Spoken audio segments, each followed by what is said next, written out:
In leadership, they say, do as I do, and not as I say. If I'm leading you and I'm able to say, if you see as I live my life, live it. And if you are living your life the way I live my life, you are walking the way I walk, everything will be okay. The executive branch, the legislative branch cannot say this to the ordinary Nigerians. These things are threatening. And it's because of that threat that we decided to reach out. We're not talking about merger. We will do it at the political front as political party leaders. Some of us will also do it at the patriotic front as patriots. Just as I said, we are summoning a group of patriots. They will come out soon so that they are reaching out to the presidency.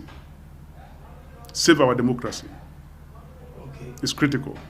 The IPAC is Inter-Party Advisory Council. It's like a regulatory body, actually, to form the code of members, in the code within the members, to see member political party and even political practitioners. That's what IPAC is about. But what we've done is a coalition, a cause coalition. There's a cause. The country is being threatened. The political system is being threatened. The Nigerian people are going hungry. The signals, there are red signals everywhere. The red signals that there is danger. There is danger to our democracy. There is danger. People are being threatened. In Kaduna the other day, you saw the level of insecurity and so on. There's danger. So this coalition is for a cause of action. Please, these things are not right. We are calling you to action, and it's not just about only one person doing it. If a coalition of 11 political parties will come together to say, Mr. President, look, this direction is not right. That is something serious. Okay. It's not about IPAC. But I've heard of that. I've heard of it. I think they held their meeting for the first time yesterday. We heard of it, but then I can't. We don't know the objective. Dino has reached out to me, and we are going to discuss. If it's something that will do good for the country, I tell you, we'll be part of it. But if it's something that is self-serving, we will not be part of it. We are a patriotic national party. We are focused on vision for the country. We want to turn the virtues of this country around. And when it's being threatened, I will look for everybody who stands for the things that we stand for, so that we start to fight on time. Because with all our experience, if things go wrong, people will say, but you all have experience. My experience, what is happening in Kano is not right. My experience, whether it's within the judiciary or is being manipulated politically, what is happening in Kano is not right. It may cause the third revolution. And we've been able to contain NSAS.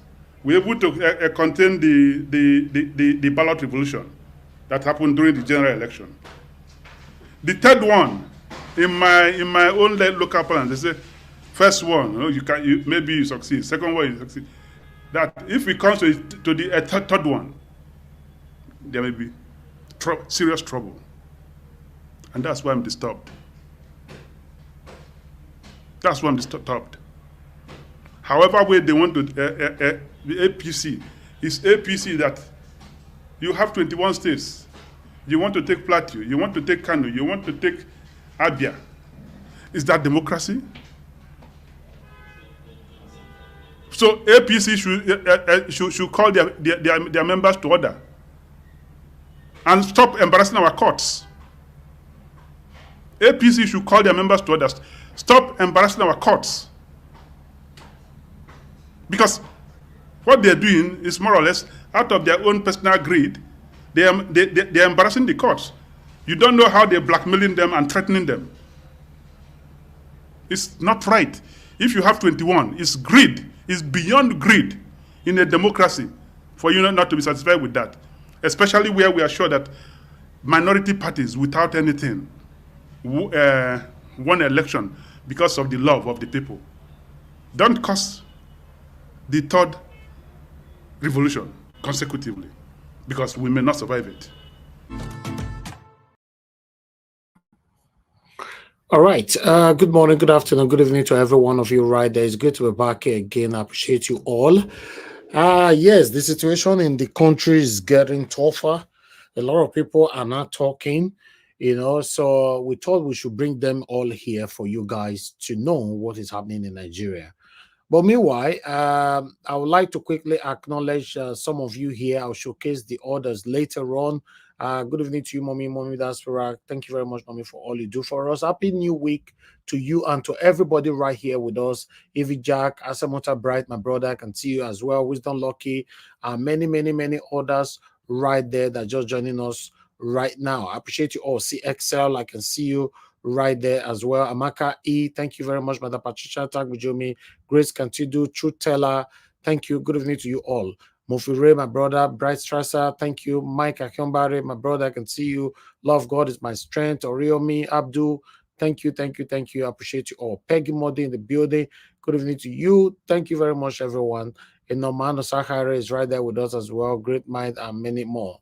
Lucky Yamu, Stella Imasevedo, thank you very much, my wonderful people. And God bless you now. Then we have OS here again. Okay, Wisdom Lucky, I've mentioned you. Thank you. Jude King, Chidima, Evazigbere, and many others. Thank you very much, my people. Vitals, I can see just coming in right now. Okay, let's quickly move on to Wike. As I know, say for Rivers State, remember the other day they tried to impeach Fubara, the governor of Rivers State, and it didn't work. But this time, Wike is not trying to impeach Fubara anymore. But what he's trying to do is even serious than impeachment.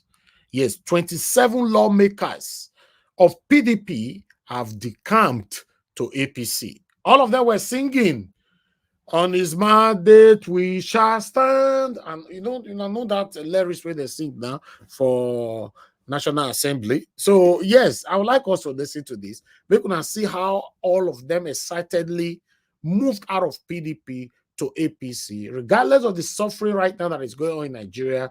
There was no any kind of expression or sympatheticness from their facial expression of what is happening in Nigeria.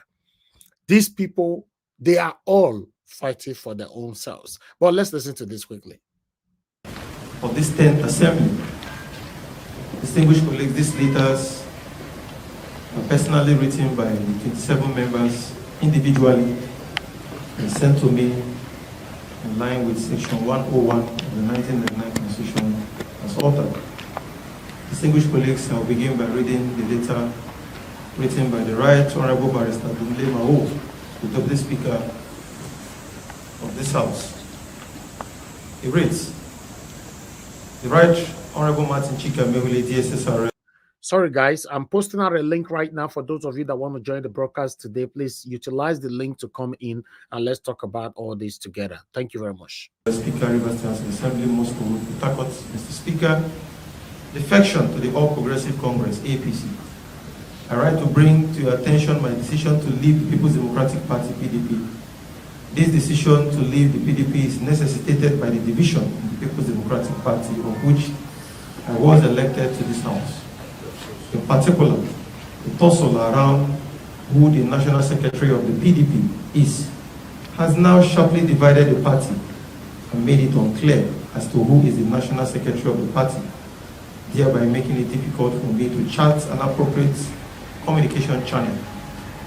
There are currently different court processes as well as others making it impossible to identify who the authentic National Secretary of the party is.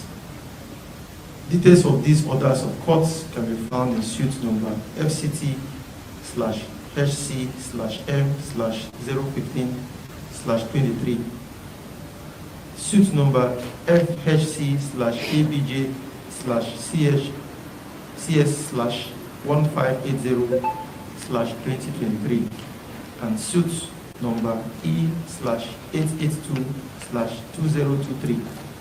There's also a matter at the Federal High Court in Lagos on the same subject. The situation has made it imperative that I defect to the All Progressive Congress, APC. Therefore, I seek your indulgence in this regard as to do the needful and recognize me now as a member of the APC and do accept the assurance of my esteemed regards. Sincerely, Right Honorable Dumle Mao, DSSRS, Deputy Speaker, Member, Kano constituency. Distinguished colleagues, this letter is from the Deputy Speaker, as I said earlier, and in line with the Constitution, I have read the letter in the floor of this House. It is the duty of this House to find out whether the conditions upon which this defection is made is sufficient for him to actually defect from the People's Democratic Party to the APC. Distinguished colleagues, the section of the Constitution has made it clear the condition upon which a member can defect, which is a division in his political party where he was elected into the House of Assembly. And from the evidence that is before us, it is clear that there is division in the PDP, because as it stands today, it is difficult for people to even know who the National Secretary of the party is. And of course, the office of the Secretary, the National Secretary of the party is key, is pivotal to the functioning of that party. There are now factions, some people are supporting some are loyal, while others are not. And this clear division has warranted the decision of Right Honorable Dumle Mao to defect to the All Progressive Congress. On that note, distinguished colleagues, do we have any objection? Or do we have any reason? Do we think it is insufficient? Or the reasons he has so preferred are insufficient for him to defect? Our members, I bring it open to the House. Do we have any objection to this? Okay, hold on.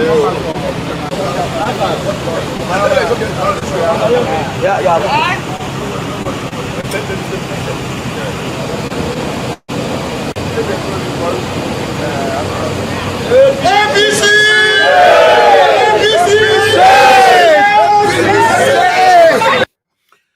Wow. Wow, wow, wow. If you're not surprised, I am. In case you're not surprised, I am.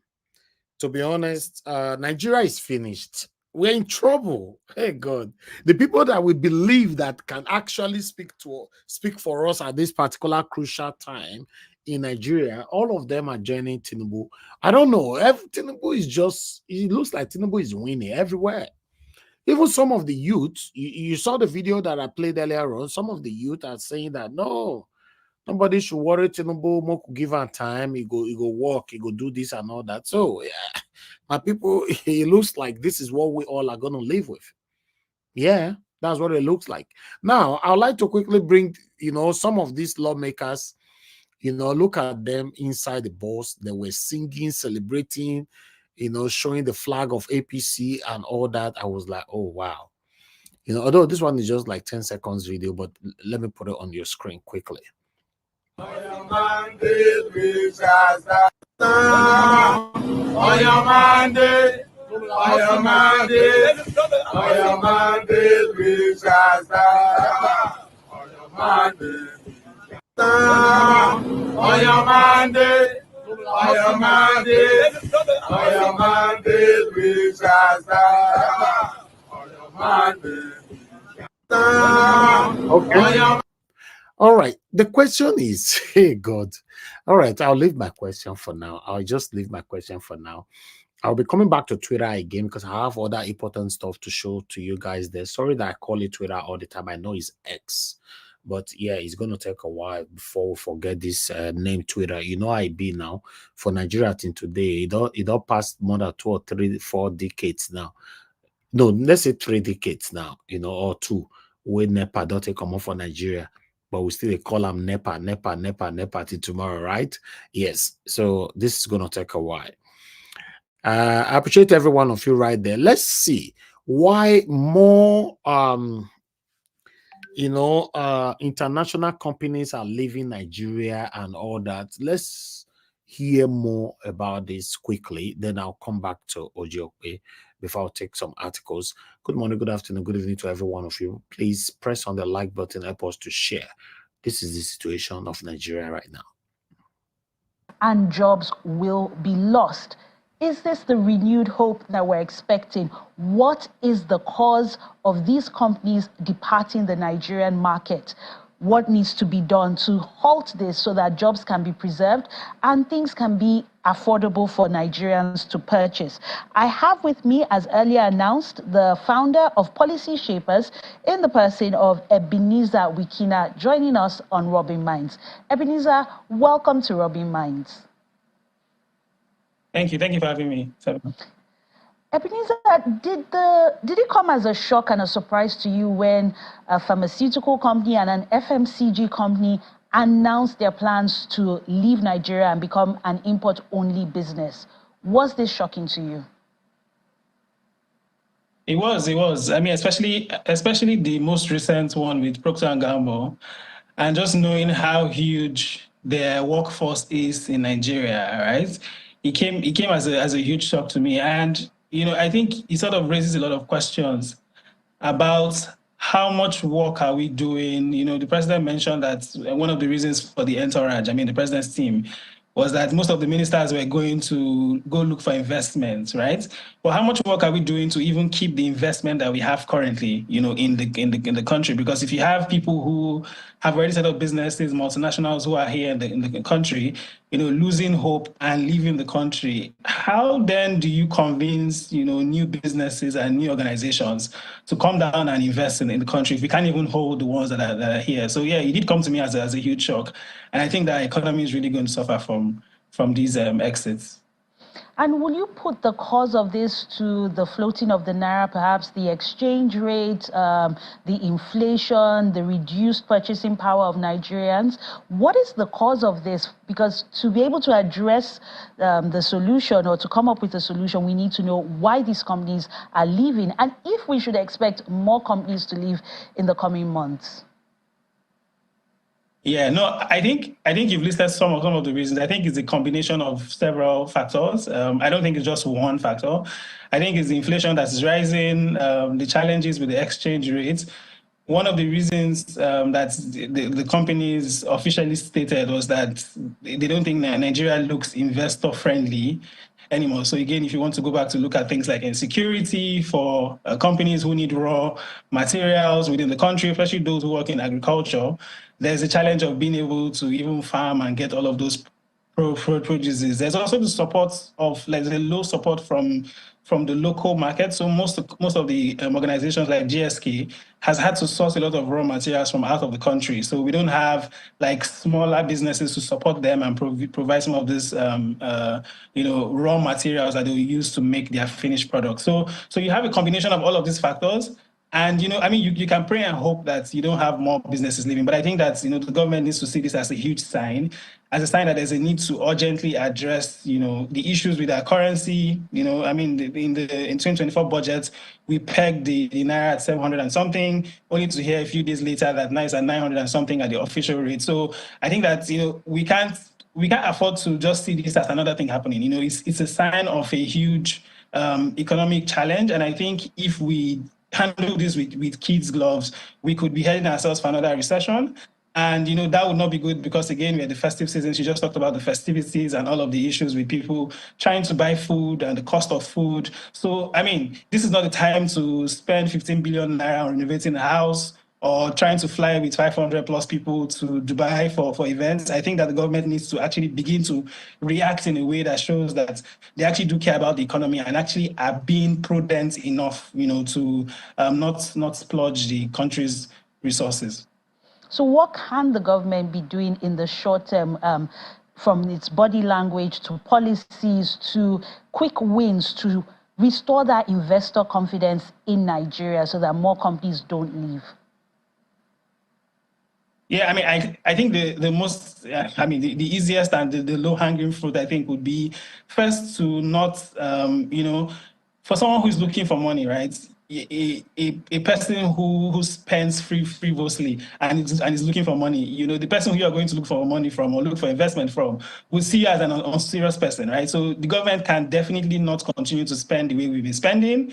The 2024 budget in many ways didn't inspire so much confidence in citizens, in society organizations.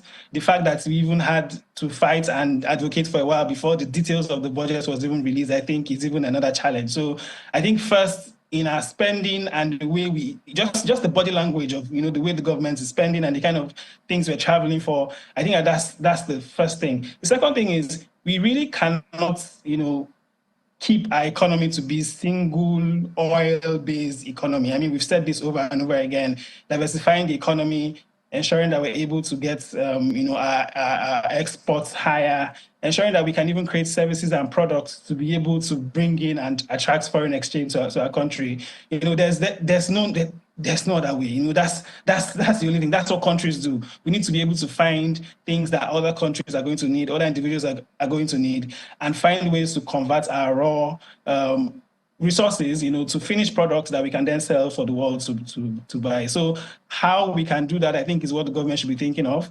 The minister in charge of mining had said a lot about there are things like lithium, and there's some new resources that we can begin to explore that the world is looking at, especially from COP, right?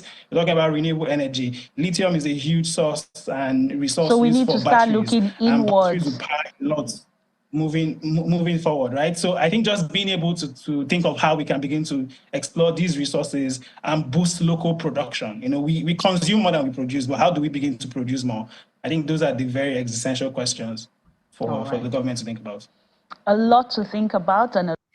Okay, thank you very much, my people. That young man there, said it all. But unfortunately, they will listen to him, but they're not gonna act on it. That's it. But let's move on. No say, hey God, Wike is dealing seriously with PDP, but PDP have reacted though. They have reacted. Let's take their reaction quickly. This one will surprise you guys. Okay, before we take PDP's reactions, okay, let's take PDP's reactions. I think that will be better. Then I'll come back to the other one that I wanted to present to you guys. Thank you very much, my people. Thanks for your patience with us. This is PDP's reactions right there. Okay, let me take this one so you can understand where we're coming from. PDP seeks election to replace 27 defected Rivers State lawmakers immediately, with immediate velocity. The 27 of them, because maybe they talk and say normally political parties have power, to do and undo to anybody under their umbrella, right? But I was thinking that what is happening here? But now, what I'm seeing now, I hope they keep to this. But let us quickly read this. The national leadership of the People Democratic Party has written to the Independent National Electoral Commission demanding fresh elections to replace the 27 lawmakers in Rivers State House of Assembly who defected to the All Progressive Congress on Monday.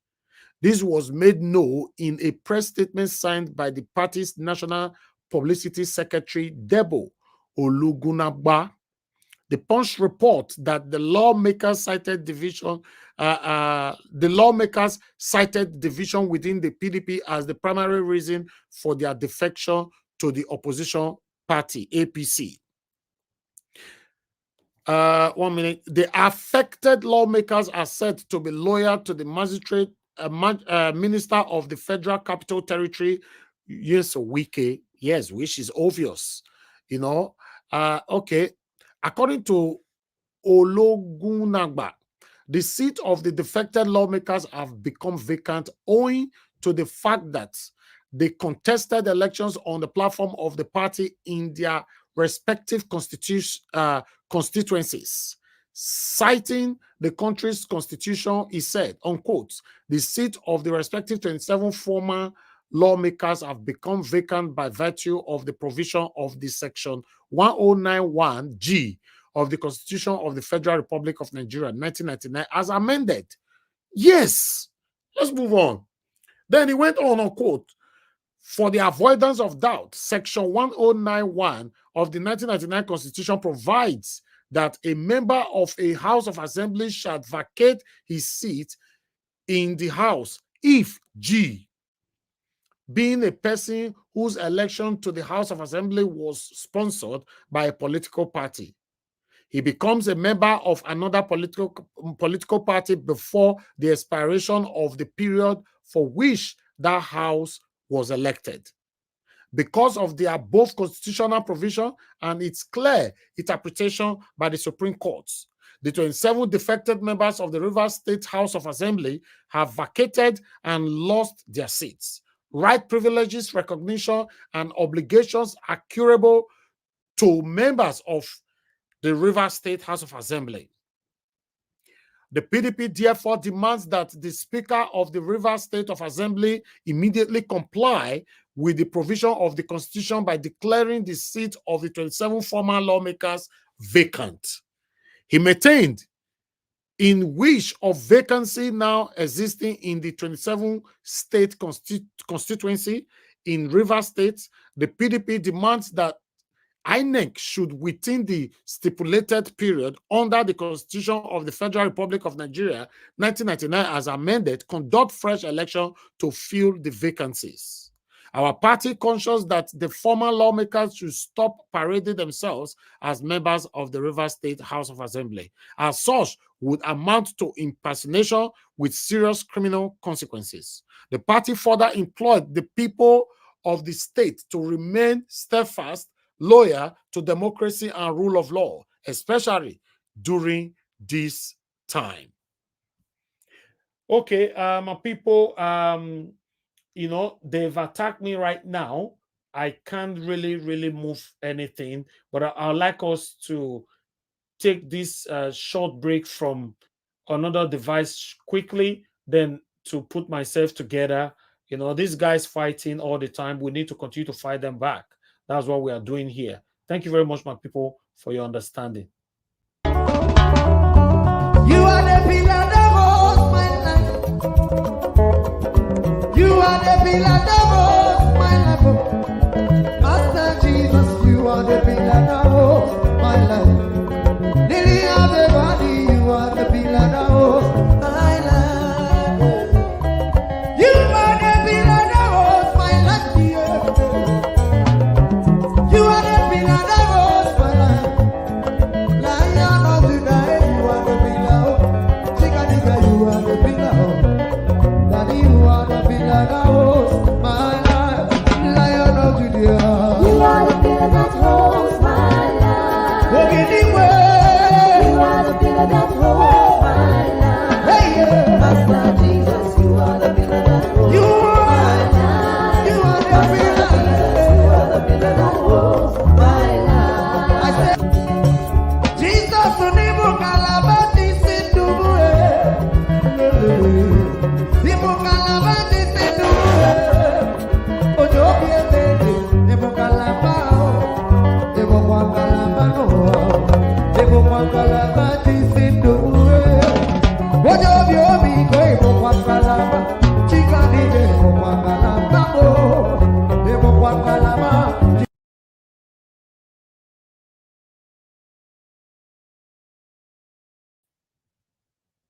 I guess you guys can hear me right now. Thank you very much for your patience, for your understanding with us. This is what we pass through from these guys all the time. But meanwhile, thank you very much. We'll continue from where we stopped. They can't stop us from reporting what we have for you guys here. It's getting tough in Nigeria right now, you know. So hold on, guys. I would like to come to X right now so that I can show you more things right here. You know, one moment, bear with us, you know, but let me quickly take on this Wike first. A message: Wike should be called to order. Wike should be called to order because Wike, I don't understand. Is Wike the president or Tinubu? I don't understand what is happening in Nigeria. But meanwhile, let's quickly take this one. Bear with us, my people. Press on the like button. Yes, I saw someone asking for the link. I posted it earlier on, but I'll do that again once I finish my presentation. You know, hold on, this is not what I'm supposed to put here. No. Bear with me, guys. Yeah, it is. Okay. Rivers call Wike to orders. Is your Congress urges Tinubu? Okay, let's quickly take this. I have so many distractions on this punch. Okay, the Ijaw National Congress has called on President Bola Tinubu to prevail on the Minister of the Federal Capital Territory, Nyesom Wike, and his loyalists to stop their moves aimed at sacking the Rivers State Governor Siminalayi Fubara. This is as the INC condemned what it labeled as open support by security agencies for the Martins Amahule-led faction of the state lawmakers. I think we should leave this one right there because they are going into more details. I'll just leave it right there. Okay, but I have another article to quickly pass to you guys as well. Please just bear with us. You know, we have a couple of stuff to pass in here. You know, one moment. Let's go to Twitter. Let's quickly go there. We have a couple of stuff to show here. It's just that a lot of them are cumbersome right now, you know, so I'm not even sure where I need to start with or start from. Okay, one moment, we're getting there. Okay, let me start from here. Let me start from here first. I think this article, we need to take this one. It's very, very important. Let's take this. Thank you very much, my people. Just do your part. Press on the like button. We are going to be done with our presentation in the next maximum 10 minutes. Hopeful. Fingers crossed. Okay, as you can see right there, what we have here, I'm just going to quickly take this one. You know, you might not be able to see the text properly, but I'll just take it. Some of you, you know, you might, but let me take it. Information reaching me say that Wike is not planning to impeach Governor Sim Fubara. Not now, not in the future, but is planning something stronger than impeachment, which he has already perfected the groundwork. The 27 Rivers State House of Assembly lawmakers, you know, pledge their loyalty. Okay, let's move on. There's something I want to read here, the continuous statement. Okay, starting from here. We are asked to decamp to APC, the 27 lawmakers. We're asked to decamp to APC because Wike, has already signed a secret agreement with the towing coal of APC to deliver Rivers State to him at the Supreme Court. In exchange for all his terms and conditions, Toyi has agreed. So Wike is preparing a seamless House of Assembly for him. Then he went on, waiting for his takeover from Governor Sim Fubara. Nobody knows the terms and conditions Wike gave to towing coal, but it will surely be worse than what he previously had with Governor Sim Fubara. The ball is on the court of Rivers people to decide. If continue this suppression of Rivers people by Wike through his now anointed candidate towing coal of the APC, whom he wants to use the Supreme Court to fight on Rivers people, or to reject Wike by supporting Governor Sim Fubara to end godfatherism in Rivers State forever. Okay, I thought I should bring that there, but I have other stuff that I'll quickly pass here as well. My people, this was almost similar thing that the Oshomole did in Edo State, but Edo people not let that happen. Yes, now we don't let those kind of rubbish happen, you know. But nevertheless, hold on, guys. Let me quickly. I have a couple of stuff. Although we are done with videos, I guess, you know. Please bear with me. Let me put this to your. Okay, stream what I was talking about. The tragic event of the Nigerian army killing people in Kaduna State was decided by God. Oh, wow. Okay, I think you guys need to hear this because this is a statement from Tinubu. Make we hear this one together, but people. I bet maybe they not attack me again, I beg, because I have wonderful information to pass to you guys today. Listen to what Tinubu have to say here. Let me read first the text. The tragic event of the Nigerian army killing people in Kaduna State was decided by God. That is what Tinubu said. But meanwhile, maybe our Christian brothers and sisters listening to us now might agree to that. You know, say when it comes to Christianity like this, one needs to be careful. You know, the argument, they long, you know, they ever. Listen to this. Death through Revolution-ADC. My purpose is to condole the entire country through the army on the loss of life in Kaduna. Is tragic. But as people of faith, as the people who believe in this country, and importantly, faith, death through Revolution-ADC, and the separation of God, we shahada.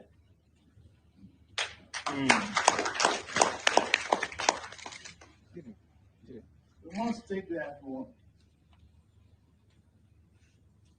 as a tragic event decided by God. Otherwise, it won't happen. All right. Thank you very much, my people. That is Tinubu's statement right there. The tragic event of the Nigerian army killing people in Kaduna State was decided by God. Okay. Remember his vice, Chetima, also came out last week, Friday, telling people to move on, you know, from that is, we should forget about the tragic situation that happened in Kaduna and all that. So, but meanwhile, I have other stuff to present to you, so I need to quickly move out of this. You know, press on the like button, my people. This is where we find ourselves in Nigeria. But let me quickly put another one on your screen. One moment. Let me do this, guys. Bear with me. Just bear with me quickly. Okay. Okay, I have this one right here. Okay, shocking vice president. This one na vice. Why be say every news now either Tinubu or a vice, Tinubu or a vice. Okay, let's take this one together quickly. As you all can see right there, you know, shocking. Vice president's office lavishes 10 million on hotel bills for guests of Tinubu's daughter. Wahala. Okay, let me quickly take this. In a shocking revelation, document obtained from the budget GovSpend platform unveiled that the office of the Vice President of Nigeria disbursed a hefty 10 million to settle hotel bills for guests of Folashade, Tinubu's Ojo, daughter of Chief Bola Ahmed Tinubu. The payment made to Royal Pacific Group on November 17, 2023, raised eyebrows as it marks the first instance of public funds being used for the accommodation of a private citizen's guests. The payment description explicitly states, unquote, payment in favor of Fraser Suites, Abuja, Nigeria, for the settlement of hotel accommodation bill for the service rendered to guests of Mrs. Folashade Tinubu Ojo. Despite holding the title of Iyaloja General of Nigeria and being a prominent figure among Nigerian traders, Folashade Tinubu Ojo does not occupy any elected government office. Then they went on. This financial transaction is part of a series of payments dating back to June 11, 2019, where various government agencies routinely covered accommodation expenses through Royal Pacific Group. However, this revelation marks an unprecedented division of public funds for a private citizen's guest. Effort to seek clarification from key figures in the Vice President's office and the President's Chief of Staff, Femi Gbajabiamila, have been met with silence. The story was brought to light by the independent investigative journalism platform FIJ, which assessed the information from the publicly available open treasury portal. Now, so we see my people. Now, so we see that one there. And I know say for this our platform for here, Nigeria was not the carry the talk. Anything where we talk, we go show you. If we talk, we go show you. Also, they show you where they come from, so that tomorrow you no come accuse us. Say Nigeria will use their platform to lie against anybody. We don't do that here. We'll show you where they come from. Say now, so we see this is Nigeria for you. Meanwhile, my people, I think we still have about 2 more to go quickly, and I know some people they talk that say, when are we going to end it? Okay, we have one here. After Daily Trust reports, federal government goes after kidney traders. Inside Abuja's kidney market, where the rich prey on the poor. Wow, this one is crazy. They don't sell kidney for it. They don't get kidney this thing a market for inside Nigeria. Not even know the app for this. When I see the video where this Yahoo boy buy mama, where he bury mama life. When I see, I also many of them see that video. They Nigeria watch platform. Some of them were not dead in platform and all the cities like that. Unfortunately, we will not play those kind of video for here. You know that video emerged today. Yahoo boy pack sand on top of his mama life. Mama they beg, he bury her life. You know, for ritualism. A lot of things is going on in the country, man. It's crazy. It's crazy, man. When I saw that video today, I was like, oh my God, what is all this? How did we get here? You know, how are we going to stop it anyway? But this one, where they your screen, so my people, after Daily Trust, okay, inside Abuja kidney market, where the rich prey on the poor. I don't understand. The federal government has expressed concern over the activities of kidney traders around federal capital territory, which a 3-month investigation by Daily Trust revealed.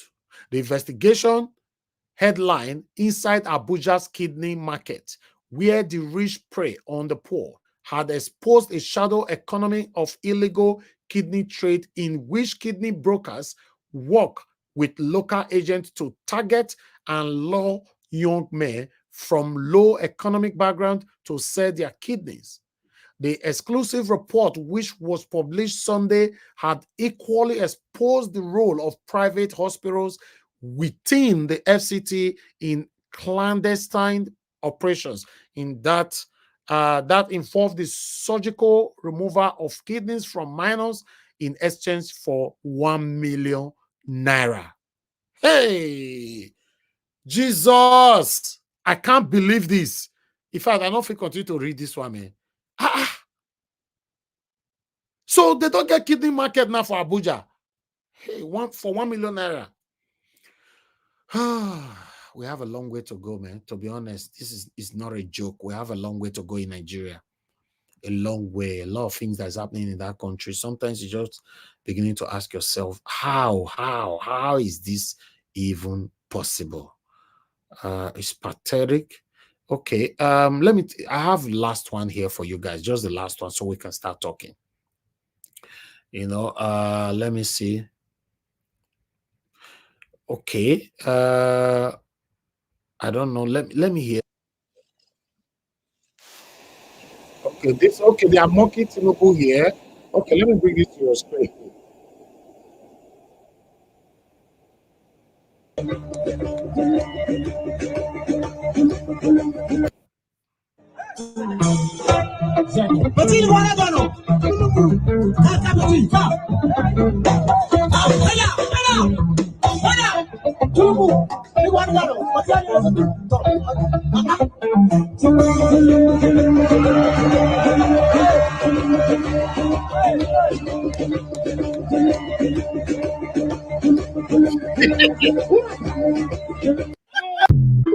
Hi, Wahala. All right, the joke. I think we should stop the joke now.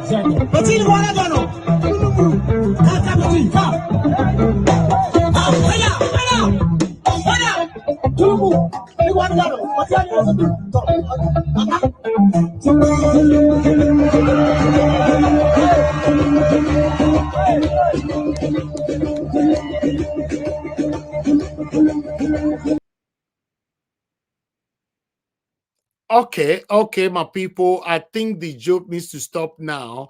Although they said now military, not be with the serious now military men. Abi, we get one military man with, I saw a military man who came out, lamenting over the ongoing situation. Let's listen to this one quickly. Enough. Thank you. They are playing politics with people's lives. They almost into this ground with that armor, with that ammunition. We have to pop this very particular area within a tinkle of a second. I know what kind of us can do. Good or fine. I know what kind of us can do. Good to go. How many parties are inside this booth? Good to go. They are playing politics with people. Big men are eating money at the pub there. Saying that we should not even do it. That we should not go after them. Enough is enough. Thank you. They are playing politics with people's lives. They almost into this ground with that armor, with that ammunition. We have to pop this very particular area within a tinkle of a second. I know what kind of us can do. Good or fine. I know what kind of us can do. Good to go. How many parties are inside this booth? Good to go. They are playing politics with people. Big men are eating money at the pub there. Saying that we should not even do it. That we should not go after them. Hi, now wow. Okay, in case some of you don't understand what that, because I played it twice, what that video was saying is that they are playing politics with people's lives. Then there are some cabals in Nigeria that is telling the armies not to go after the bandits, the Boko Harams and all that. So they are telling us not to go after them. They are playing politics with our lives. You see? So that means you and I will be crying here. Army, make una do something. Will they blame army? We don't know. Say the army themselves try. They try, maybe they do something. But the top leaders or cabals, where you and I don't know, they tell themselves they try your all don't finish. So we are in big trouble in Nigeria. If you like it, take it as a joke. Yeah, we are in big trouble. But meanwhile, let me cement it with this. A final one. In Argentina, similar thing from day one. Tinubu removed subsidy from day one, right? Okay, let me tell you what another president do for Argentina from day one. As you can see there, Argentina's president Javier Milei reduces ministries from 18 to 9 on first day in office. First day, reduced it from 18 to 9. Why Tinubu can say subsidy is gone. Newly inaugurated Argentina's president Javier has taken immediate action to streamline the government's consolidating federal ministry from 18 to 9 on his first day in office. This drastic measure is part of his commitment to curbing government spending and addressing the rampant inflation plaguing the South American nation. Hey, I bet make una help me clap for this kind of people who get sense. Now only our country they see say some gullible Nigerians will be raining praises on our satanic set of leaders, or past and present, that have been impoverishing us, suppressing us, and in fact, I'm speechless. Let's start talking about people. I appreciate every one of you for your time with us. Please, let me post out a link again in case you want to join us. This is the best time for you to come in. Remember what we're doing now. How many people will get on the panel and I will take the judge. So, and when we are ready to take final submission and people coming in, it's not nice, so it's not nice. So if you are not joining in straight away, and we are taking final submission, you are now trying to quickly join me, I think it's not helpful for the broadcast. So if you want to join in and let people start hearing your voice from the beginning, a link will be reposted again. Good morning, good afternoon, good evening to every one of you. I appreciate you all. Thank you very much, my brother. You are the first on the panel today. Give us a mandate. How are you doing today, my brother? Okay, before I come back to you, give us a mandate. Let me take this call quickly. A couple of people were calling in. Let me quickly take this call. Thank you very much, my brother. Bright Asemota. Thanks for calling in. Please talk to us. Good evening, Mr. Ninja Wash. Thank you. And good evening to the Ninja Watch family and our viewers around the globe. Please let us like the broadcast.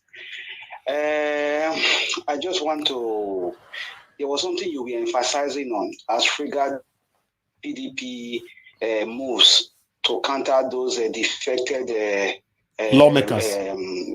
Lawmakers, and you were saying it was a good move. I was just laughing when you were saying that. You see, all these things happening in Nigeria is just drama. You know, because it looks like if our politicians are living in a different world, then we, the citizens, we are living in another world of our own. That is why when they are doing something, they don't even take us along. And they don't even know, they don't even feel the remorse for whatever decision they make, because they don't belong to us. We are just numbers for them for election. That's all. So when you were saying that, I was not saying, did Mr. Elvis forget that he read something that you posted a video that one of the lawmakers was talking in the Port Harcourt, saying that they had a subsection so and so made them to decide to say they are able to move to another, defect themselves to another party, because if the party they belong to is no more in a cohesion, they need to move. Is it not the same move for somebody to say that? Is it not something the same Supreme Court that you will take them to, which the PDP will do? Is it not the same technicalities those people are going to use? Because the Nigerian laws, it will open you here, it will lock you the other side. These politicians know what they are doing. Because if they go to the Supreme Court tomorrow, you see that man say, if we say they defend the court, the PDP, they are no more in alliance, they are no more together, so they need to move. So their position remains with them, and the Supreme Court will grant it for them. You heard what the man was saying it before, saying it in the first video. Before they make those moves, they already know the loopholes. So all this one, we are just feeling, it is nothing, there's nothing that will happen. Nothing will happen. Tinubu is already changing the system to a one-party system. And the issue of, I heard another video, I saw another video you posted where a man was saying, let us come together, we are doing a coalition. Coalition for what? For what? You want to put the people into another painful exercise again. For what? These people want to do coalition not for the Nigerian citizens. They don't have us at heart. It is because they are no more employed. Their money and their bonuses are no more coming. Everybody want to form coalition now to push out. Is it not the same coalition APC did to push PDP away? Are we enjoying APC today? They will do the same coalition, and at the same time, if they are able to come, which I know that they cannot, because Tinubu is already locking everywhere.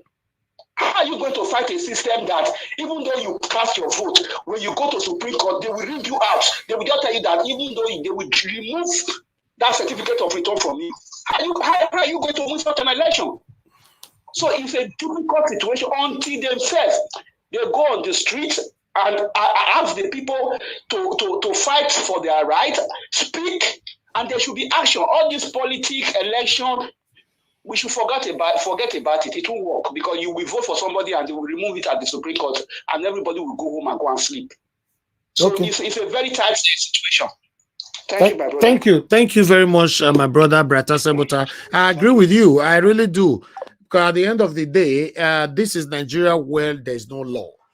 You can quote constitution, but at the end of the day, these guys have a way, of reversing it back, to their own favor, and you can't do anything about it. It's very, very unfortunate, But meanwhile, let me come to the panel so that I can hear from our wonderful panelists. Let me start with Give Us a Mandate. After Give Us a Mandate, we'll come to Mr. Olumide and Black Panther, and then so on. Give Us a Mandate. Good evening to you once again, my brother. Please talk to us. Thank you very much, sir. Good evening to you, sir. Good evening to the panelists, people in the comment section. Greetings to everyone. Hopefully, everybody had a wonderful weekend. Is a new week. You leave us for here for weekend now. You don't go shop ACAU and all these things. So no. I was actually handling to get some things done for school and all that. So, but we are in a new week. Hopefully, as we draw close to Christmas, people start enjoying holiday, vacation, and all that. But we trust that things will work out fine. And hopefully you're doing well and the family doing well too, Mr. Elvis.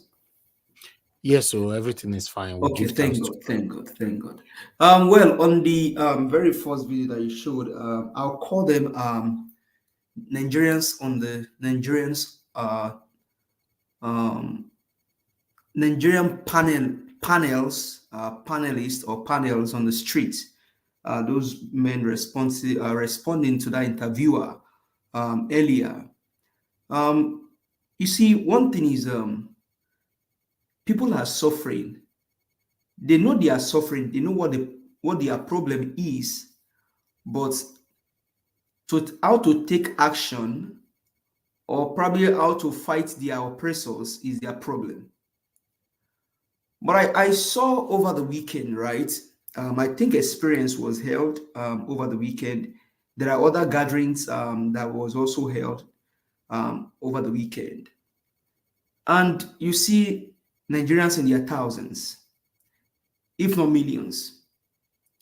And I just imagine if that crowd, those crowds in different places gathered, praying and trusting God for changes, which is not bad. If only that number of crowd can actually occupy the streets. You're not destroying anything, you're not burning houses, you're not breaking anything, but just occupy the streets. And what's your demand? Your demand should even start from the fact that the person occupying the seat of power, in quote, did not win the election, which is number one. Your votes did not count, number two. People were actually maligned. People were actually maltreated during the election, that some people even at the end were quiet. Over 80 people were quiet in the election. Then a 19 years old were quiet himself. And then you also be demanding for justice to be served, because the Supreme Court of Nigeria only heard the case or the cases, gave judgment on the one that should have got the justice, which is Mr. Obi's case. There was no judgment, there was no justice. Then your demand also be the fact that the person occupying your seat of power is a criminal drug baron, confirmed. Last week, we also heard from FBI revelation that Lee Andrew, one of the people that we acquired in those days because of this heroin ring that this guy called Tinubu was part of them, Lee Andrew was acquired.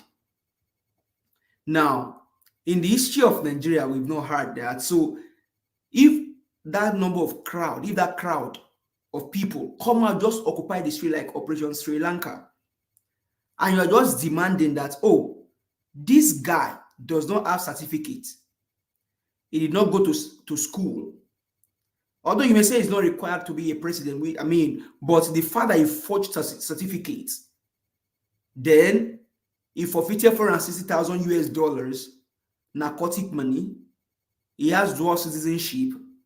His identity is actually not in sync, because we're not even sure if he's a male or a female that sits on the helm of affair. If only the crowd over the weekend actually did that, maybe by now we would have had a new Nigeria. But those panelists on the street, like I call them, that's my own name for them. They are panels on the street. Some are even telling you that, oh, they do that, they know that, they know they are suffering. They know they are even suffering. They know where their suffering is coming from, but how to actually go about fighting for freedom is their problem. But let me give you one simple logic that Bob Marley said on how you can actually take your country back or get freedom. Bob Marley said, rise up, get up. Rise up, get up. Get up for your rights, fight for your rights. Bob Marley said, rise up, get up, and fight for your rights. Now, on the face of those panelists on the street, you can see, permit me to use this word, is not with all due sense of responsibility and humility, you can see suffering in their faces. With all due respect, I don't mean to, it's not to castigate or probably speak, talk them down on them. You can see suffering, you can see trouble. Some are not even sure where their next meal may be coming from.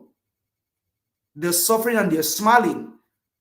And if you see all the panelists on the street interviewed, I think the interviewer, that man that actually went to interview them, that guy is, I mean, he should be applauded.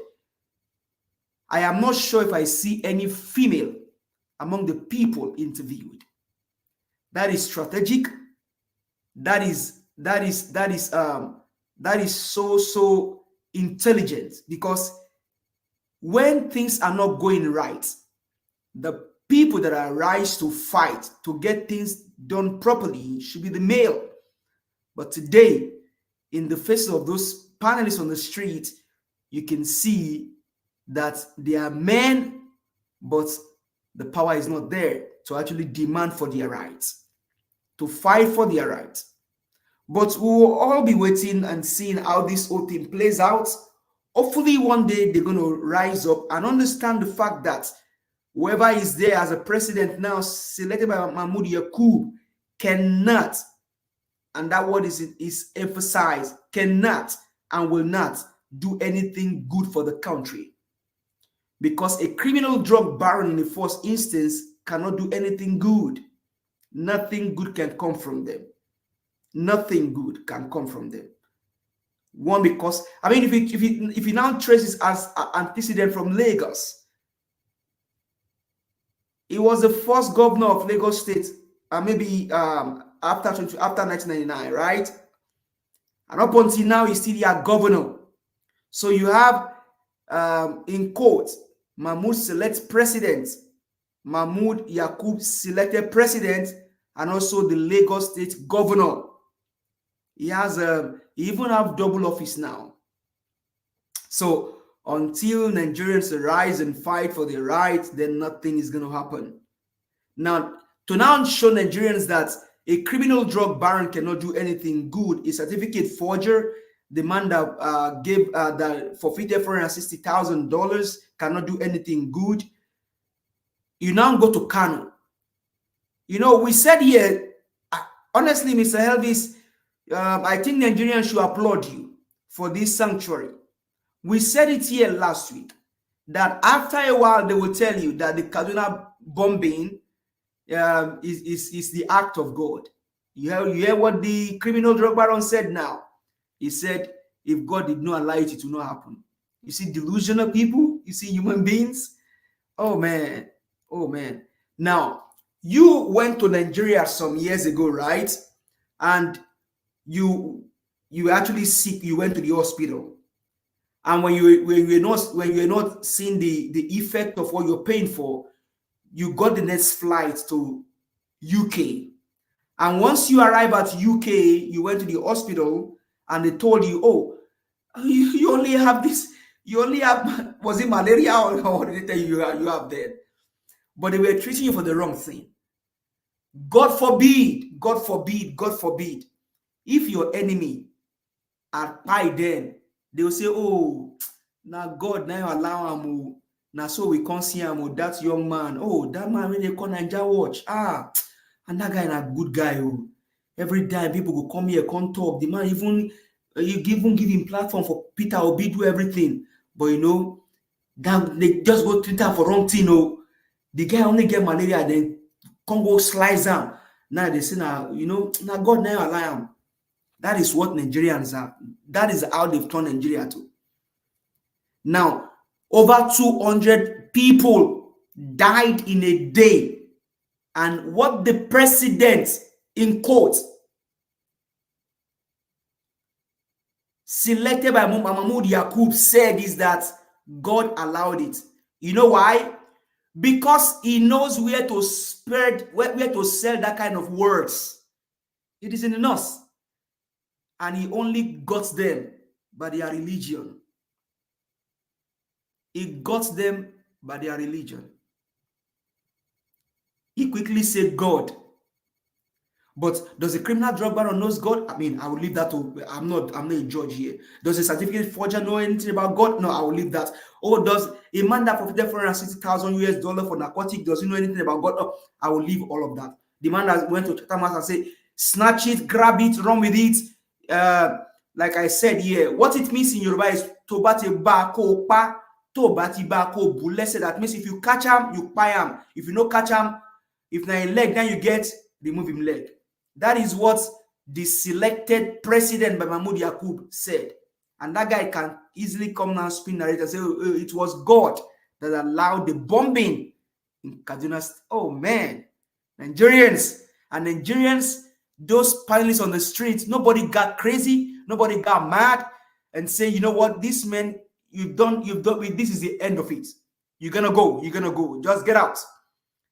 Everybody, even the emir or the sultan, that man sat down there and then just swallowing all the gibberish that the president, in quotes, I'm using in quotes because I don't want to use the word that will get the owner of this channel annoyed. So president in quotes selected by Mahmoud Yakub, because he's not my president. I know my president, Mr. Peter Gregory Ubi. He's still getting award all over the places, even though he won the election was rigged. So he quickly said, oh, it was God that allowed that thing to happen in Kaduna State, in Kaduna State. Nigerians, you need to pay attention. Everything now is now, all of a sudden, even the evil men, they now know God. They now know God. So those children that just went to their farm, because somebody said he went to his farm, and when he did not see his workers, he asked them what's going on, and they told him, oh, he didn't hear about it. Something happened. So it was the act of God that allowed bomb to drop twice, 30 minutes interval. The first one dropped, and the next one dropped 30 minutes interval. That's the act of God, right? Nigerians. And you all sit down and allow this man to give you this gibberish. Oh man, so sad. So sad.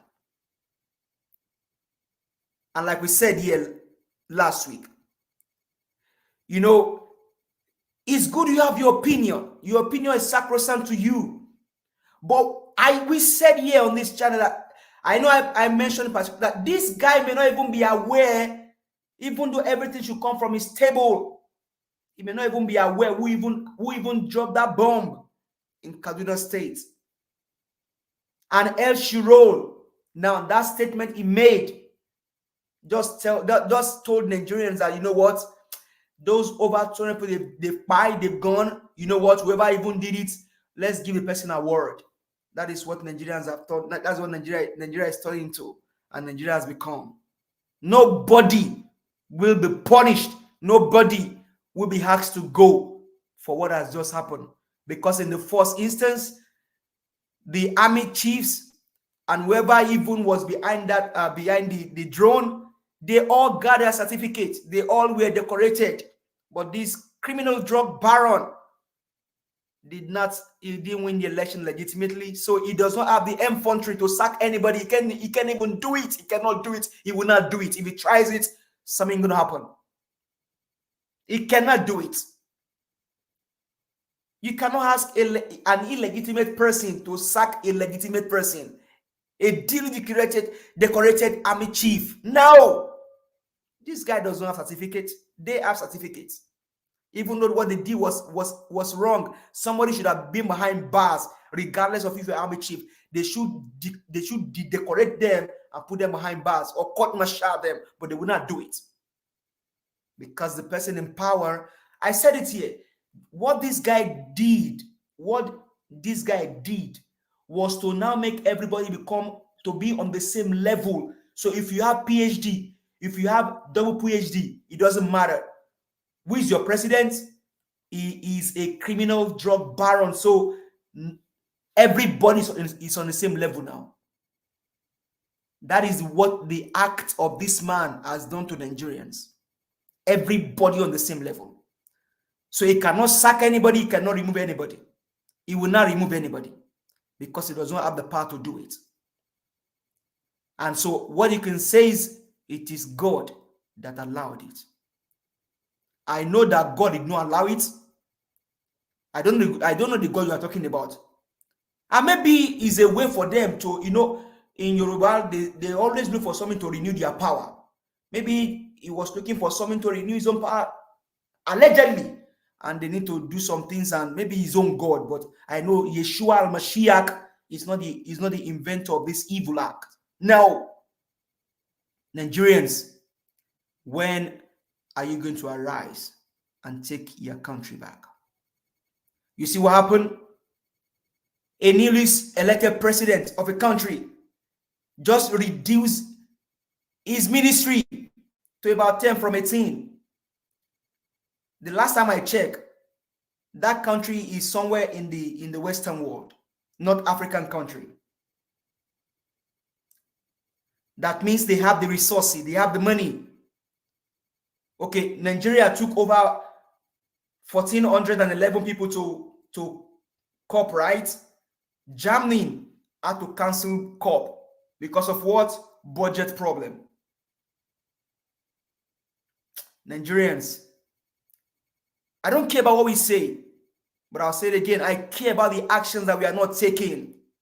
I do not care about what you come here and say, or what we say to Nigerians, or what Nigerians are saying on the street, but I care about the actions that Nigerians are not taking, because even this demands an action. That the president of a country, even the flag of the nation, did not go have marks, and all he could say is, you know what, Emir or Sultan, this is the act of God. Allah gives and Allah takes, even though it was a human error that should not happen in the first place. So Nigerians, what they are telling you is that more to come, and if it happens, they will tell you it is the act of God. Nigerians are being pied of hunger, and they are telling you it is the act of God. Oh, what a nation! What a people! What a generation! What a generation! They're now going to the APC in River State. When we talk about coalition, about forming alliance, is this how it's going to be? This is a question. Now, that video you play, Mr. Elvis, that guy was going to cut the Constitution. He does not even know where that section is in the Constitution that allows a sitting member of the House to leave one party to another. He said, according to his Constitution, he was going to quote the section, and because he does not know it, he said it is in the Constitution. This is what we are dealing with. People that don't, man, oh Lord Almighty. Nigerians, hopefully, a tanker, container is a normal, that's a normal thing. Hopefully, something next will not happen again. I say it's the act of God, but it's a common thing in Nigeria. At least they told us that even this criminal drug baron becoming president, that God ordained it. Even though I know that my own God did not ordain this criminal drug baron as a president. I'll leave it here for now, Mr. Elvis, but thank you so much for all that you do. It shows that they're listening to us. They hear us. They even in Aso Rock now, where the criminal drug baron is, they may have a dedicated channel for Ninja Watch to hear what we are saying every day, for them to spin their narrative. Thank you very much. I appreciate you, sir. Thank you. Give us a mandate. That was a wonderful submission right there from you. Appreciate you, my brother. Thank you so much. I'm happy that the way you take break them down, so at least people will understand, what Tinubu was trying to say there or express right there, But meanwhile, I would like to also hear from other people's view to take it from here to see, what they think about this. But I have people calling in, a lot of people on the phone. Before I come to you, Mr. Olumide, let me talk to Madam Origin. Madam Origin, thank you very much, ma, for calling in. Good evening to you. Please talk to us. Hello, my people. This is your favorite cheerleader, Madam Origin. talking to my people. I have specific people I speak to on this platform. I know there are so many. Our wonderful panelists, they do due diligence. They are dedicated and they are doing what, rare. What you guys are doing is rare. Being a voice, lending your knowledge, time, voice to the voiceless, representing the voiceless part of Nigeria. I greet everyone. Mr. Niger Watch, you will never lose your reward. Thank you for holding this candlelight. Thank you for all you do. Your energy and consistency will never go unrewarded. I greet all well-meaning Nigerians, obedient nation, all the citizens, journalists, I greet everyone. As I do talk to my people, the core, the brave, the few, the faithful, because right now, as much as we have so much, I call it 1,000 cuts on Nigeria as a people. You don't even know which one to take. So much overwhelming to the people of Nigeria. I still want to focus on my people, the brave, the few, the core. And I tell you, let me tell you how you know you are in this group. If you wake up in this every morning, or you are in a place where you know there is evil in the land, and you're nauseated about it, it makes you angry, it makes you want to do something, but even when you don't know what to do, I think you're in this group. And I tell you, me too, I don't know what to do, but I have faith. I believe one day this quagmire will come to an end. We have the ones that are glossing over it, the ones that have eaten on the tables of evil, and they are talking from two sides of their mouths. The pastors, the imams, the traditional leaders, aka elders in one bucket, including, there is this new group, they are popping up all over the place. The pseudo opposition, the coalitions, whatever they call themselves, they are popping up all over the place. Keep confusing Nigerians. I tell you, my core group, keep up your head. You see, the 27 lawmakers, it doesn't matter whether they are answering PDP, APC, QYZ. It is the same people, the same criminals, doing the same thing over and over again. They have lied to us. They lured Nigerians into believing that, we have a nation. They lured us into believing there is executive, when in truth, aka president, they were presidents to themselves. They are legislators and legislatures to themselves. Nothing in their agenda is for any Nigerian. They keep lying. When they lure us, we begin to defend them because they lured us. If they have put like a gunpoint and say, this is what we want you to do, okay, if you don't do it, which they have done at sundry, at every level. But that luring, when Nigerians trusted them. But thank God, today we have a man that rose up. We have few men that have risen up, are opening the eyes of the people. I tell you, Mr. Niger, don't give up, keep holding this candle.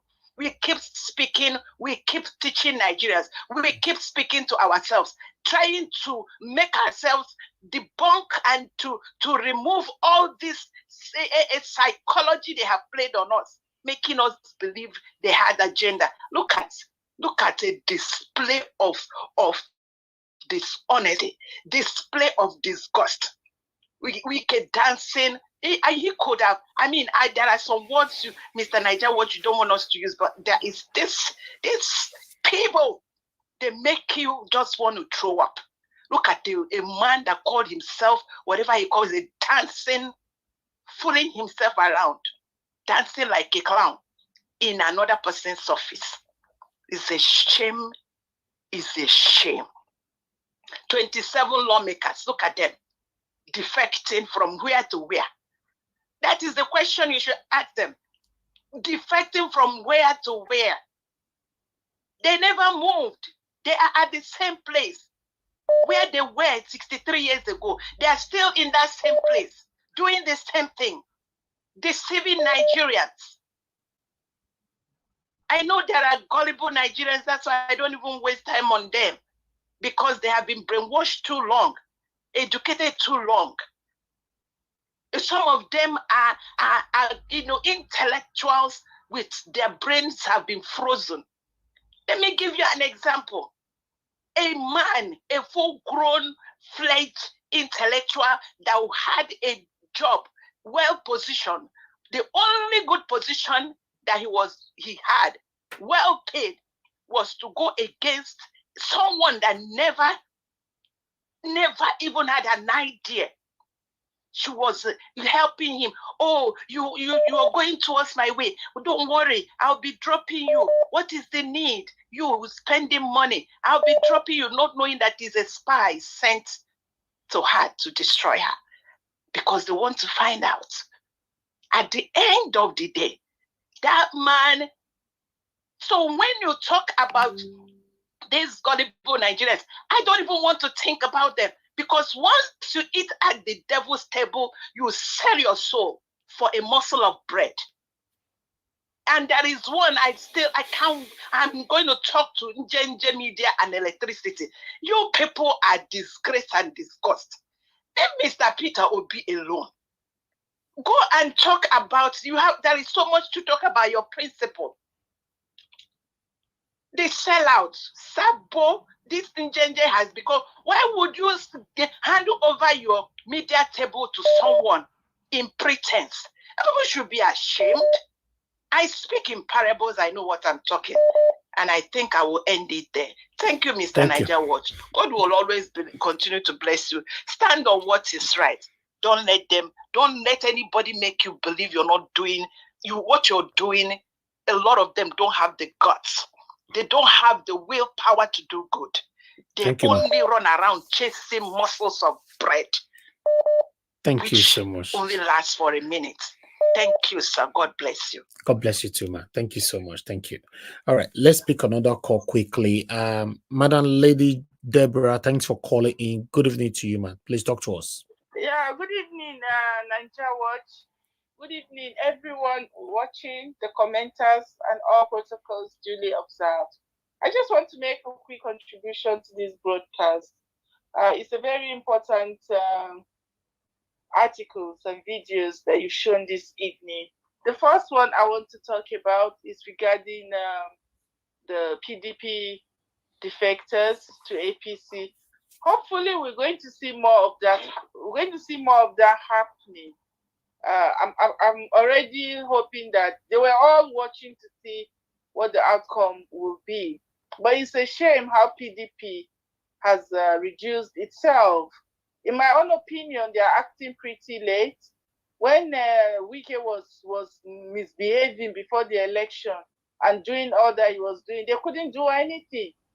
They were all looking. That's when they should have acted, but they failed to act because for some reason, which I don't know. So PDP, in my own opinion, is just a party that is gone.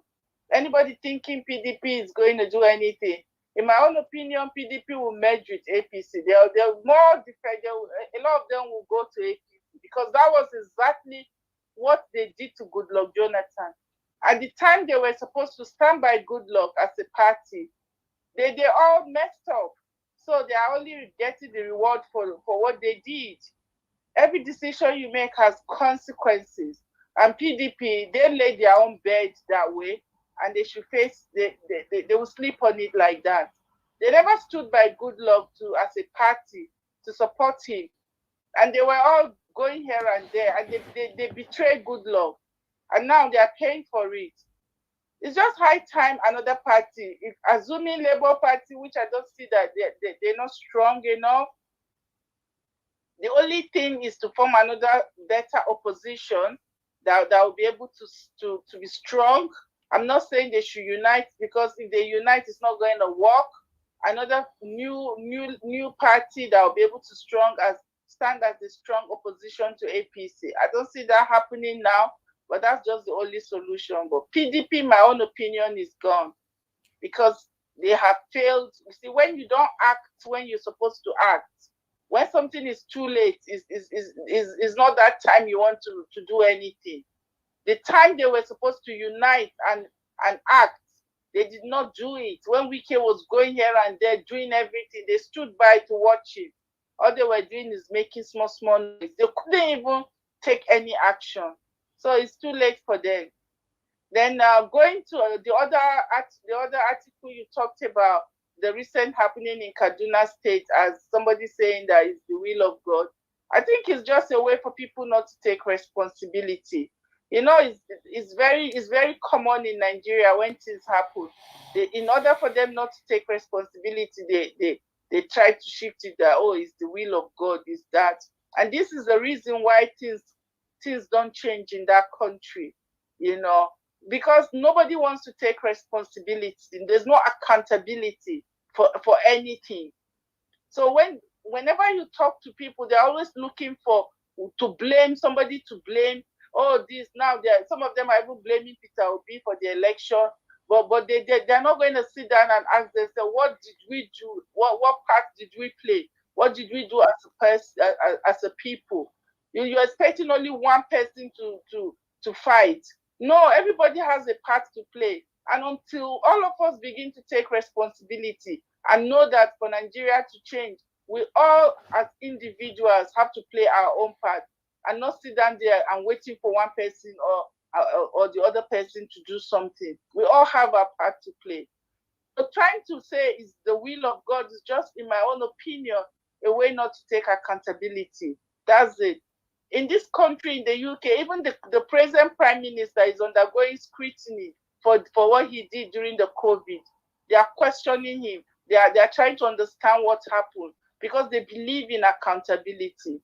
So until we were able as a people to come to the level, to come to the stage where people have to be accountable for things. When things happen, we have to sit down and look at where we've gone wrong, and accountability has to be taken.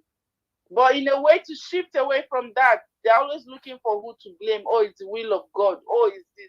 And we can never move forward as a people if we continue to deceive ourselves. It's not the will of God, it's an error. And there has to be accountability so that it doesn't happen next time.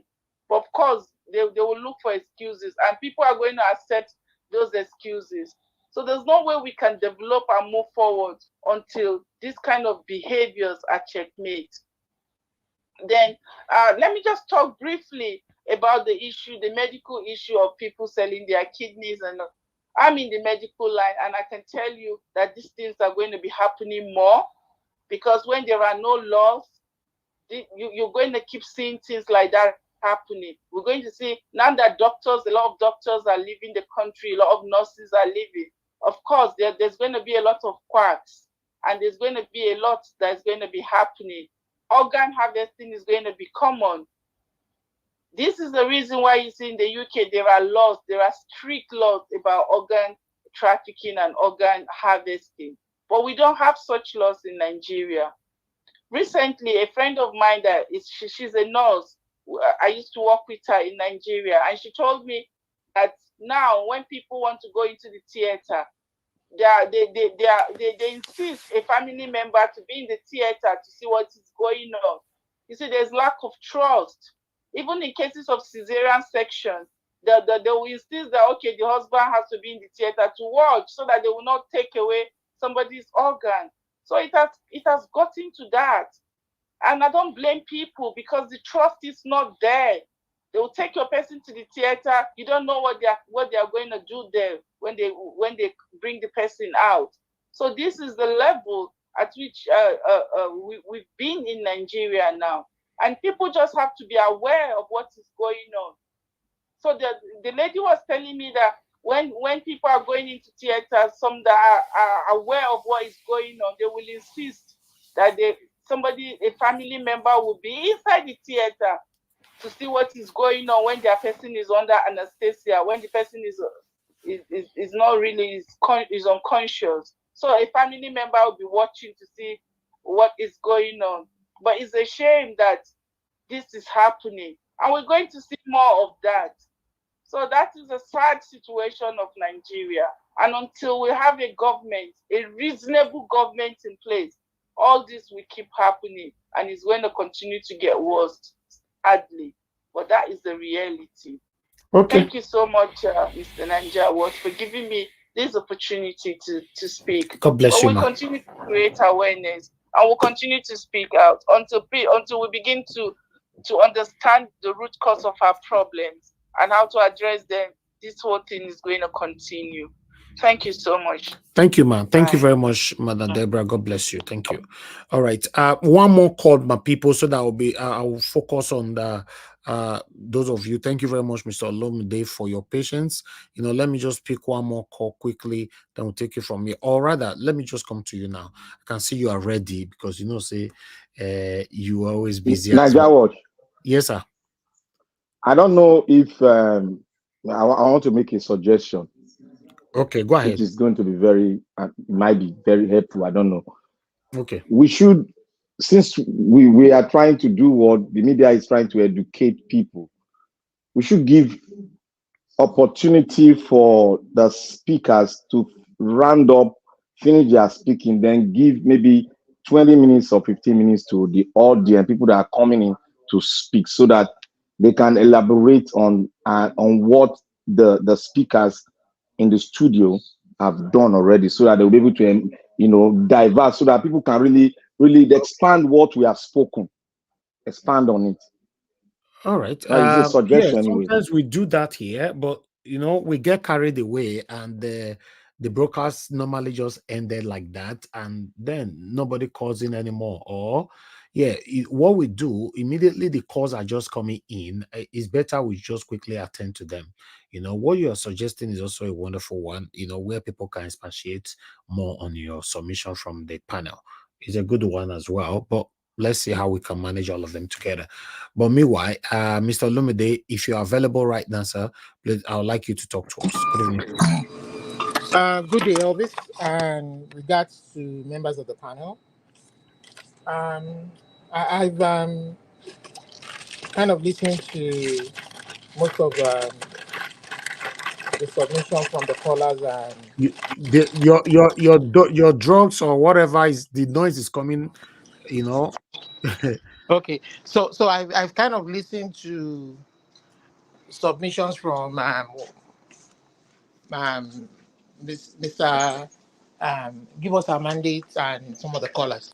I just want to pick up from where Give Us Our Mandate left off. Okay. About solution. I think we've kind of talked enough since the last election. I mean, about solutions. I talked enough about the situation, the problem, and things are not about to change for the better. So I think it is high time we begin to talk about the many solutions available to the government. And if they like, they can act on it. If they like, let them not act on it. So, I mean, it's very clear. I mean, on a daily basis, multinationals are leaving the country. And things are only getting worse for the people. And it is very obvious that the people are fearful.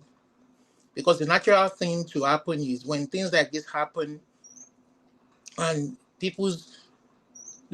when people see that they're about to lose their sovereignty to an impostor or to a dictator,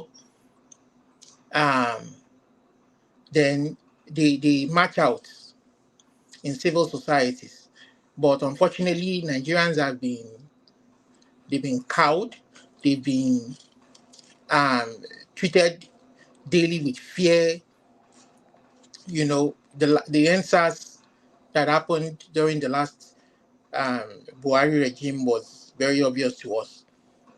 And like I said, things are not about to change. People we are hoping that will put the executive in check, the legislature, the judiciary, working independent institutions, obviously are not doing it, and they are in cahoots with the government. But right now, we should be thinking of how Nigerians can get out of this logjam.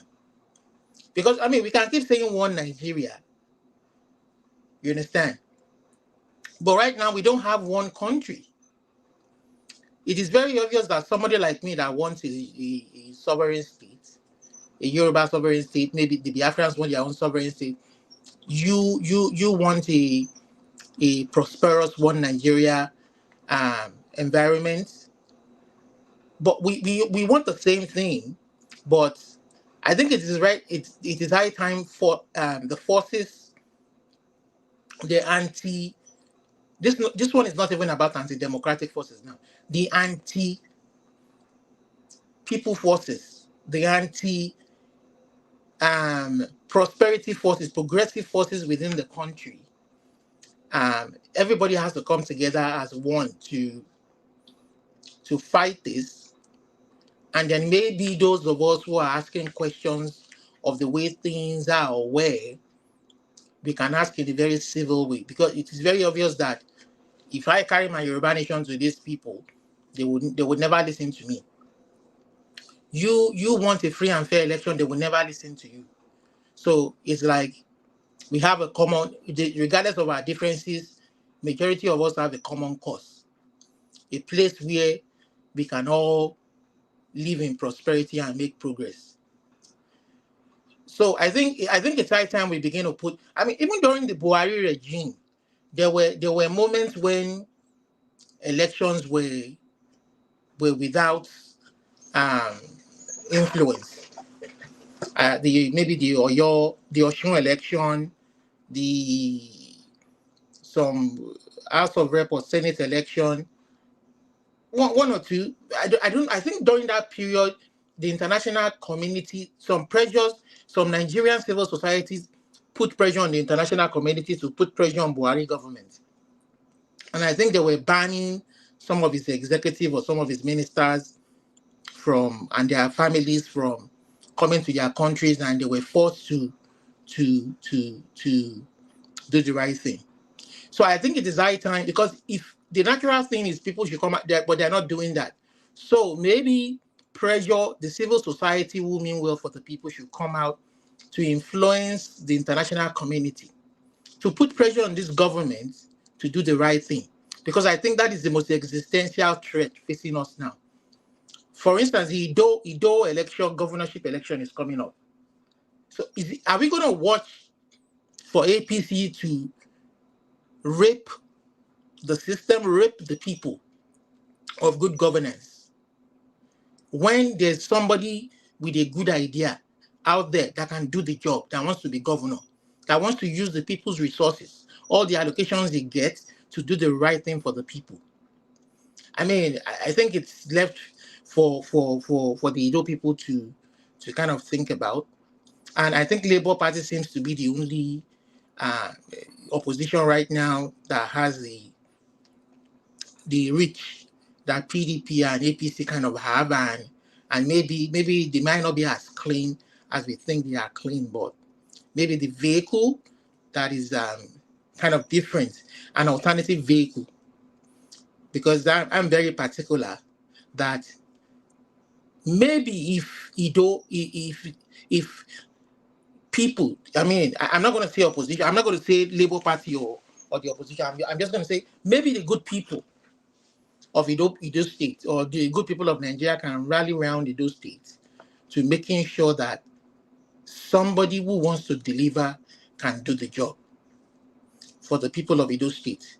I think this is right, because the most, like I said, the most existential threat right now is the free and fair election. And they have to make the beavers and IRF work for the people. They spend billions of naira. Why would they now resort to biro and paper? Because they want to keep controlling and subjugating the people under them. Keep controlling the people's resources and directing where that resources should go. And we have seen a very, very good examples of that today. You know, from the legislature to these to government officials voting billions in renovation when there are obvious needs. So I think this is high time for everybody to come together, and because I'm really serious, because for me, I want a peaceful way of getting. If Nigeria will not listen to us as the Yoruba people, to allow us to use our resources to better our own lives, then I would rather that we leave the country and leave the complexities happening in the country. But we don't want to go to war. We don't want to fight war. We want to talk on a table. We're reasonable people. We want to talk on a round table and discuss the possibilities of working together as one country. And if it's not going to be possible, then to your tent, O Israel. We can do it in a peaceful way, not with war. But if these people don't leave options, peaceful resolution as a viable option, open, then unfortunately there's going to be pushback at some point in time, because they can't keep raping the people all this while.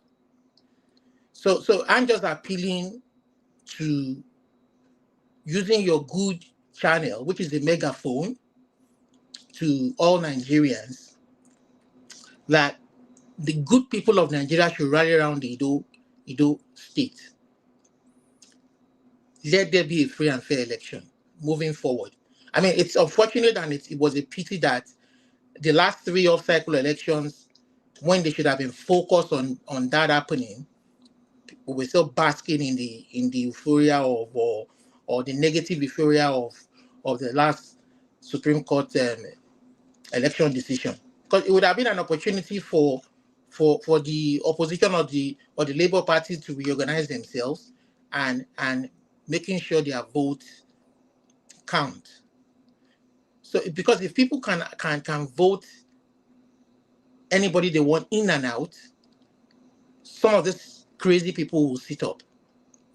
When they know they're not coming back in the next election cycle, they will go look for another job to do. But they've made themselves professional or how do I put it? Professional politicians. You know, they want to be there for the rest of their lives, misusing the resources of the people, because no development is going to come. It's not going to come to anybody if this keeps happening. Where people can't elect who they want to lead them.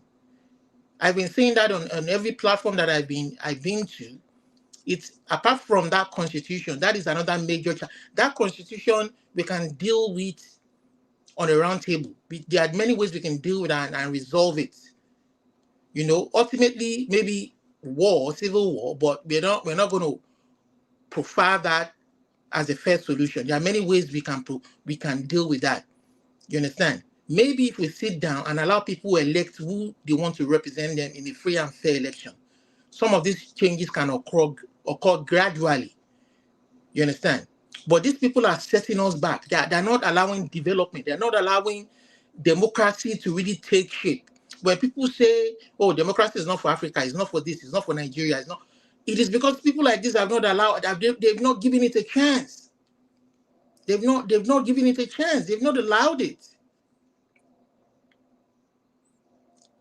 I mean, I don't know why we're allowing these people get away with this, because majority of these people, they will come to the kind of environment that me and you live in, and they can never behave this way. They will either shape up or they get locked up for life. But they are the ones destroying that society that we are in. And they don't even have shame anymore. We read about what they do in the news every day, in the dailies, online. And they have no shame anymore. And they come out to defend all of their corrupt, evil actions. They have no shame anymore. I mean, it is rather unfortunate that Nigerians, because Nigerians are helpless. That is the truth. If you're waiting for them to march out in unison, the North and South to march out all at the same time, you're not going to get that, because everybody, you are crying, for those of them, you're crying one Nigeria, but the truth of the matter is that every section of the country has one thing that they are worried about. There's one thing that they are clamoring for, that the system has not addressed. But to now get them to come out in one, you understand, it's going to be tough. And the only one way to rationally deal with it is through the people's sovereignty, the vote. And yet they've suppressed that.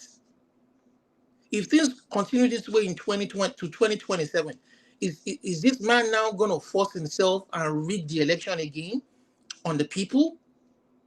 That's just it. And if people are saying or making comments and saying there's never going to be anything in 2027, there's never going to be any election in 2027, how do you hope to prevent that? What are the actions that we're taking to prevent that? Are we going to get the international community to wade in and put pressure on these people, to letting them know that this government is not a credible government, that they are not making the institutions work for the people, particularly INEC, the law enforcement agency? You speak today, DSS will come to your doorstep. So I think we are all in a precarious position. Even as I speak daily, every day on every platform, I know personally that for me, it is going to be dangerous for me to go back home, not when this government exists. Because the moment I go home, they might arrest me, or detain me, or find one way to kind of, put me down. So I don't feel safe. But you know what? I'm determined. I'm not going to stop speaking. You understand? I don't care if it's a Yoruba man there. He's a crooked human being. You understand? And all of his other tribes that are with him. So for me, it is very important that Nigerians, we are in a very precarious situation. You understand? All this Emilokon nonsense that they are saying, that, I mean, we need to make our vote. People, the best thing, that is the very, very foundation of democracy before you can begin to make any changes. That is what America was founded upon. The America that we copy today. If Republicans, the Democrats fumble today, it is you get them replaced by Republicans. You might even find a Republican supporting a Democrat because they don't want Trump there. But at the end of the day, it is the vote that counts. No matter how much coalition we form back home, if your vote don't count, then what is the essence of the coalition? If your vote don't count, the vote must count. That is the cradle of any democratic dispensation. It doesn't matter whether it's a parliamentary system, it's a presidential system. The most important thing is you want to make change, you want to develop the society, you want the society to make progress and to deal with their leaders who don't do what they want. And the only way they can make that change happen is to vote them in or vote them out. And it starts with our councillors at the local government level, the chairman, the state house of assemblies. What was the last name again? So can I interject you? Yeah, go ahead. Okay. Mr. Olumide, I want to pick one or two things from what you just said. Yes. You see, you said something about coming to a round table. Let me say this. I think we are beginning to change our tones. And that's a very big effect. Because if we begin to change our tone is going to have a tremendous effect. Now, you cannot bring somebody to the round table who is an autocrat without not having something to leverage that will choke them. That is the basic how you go about it.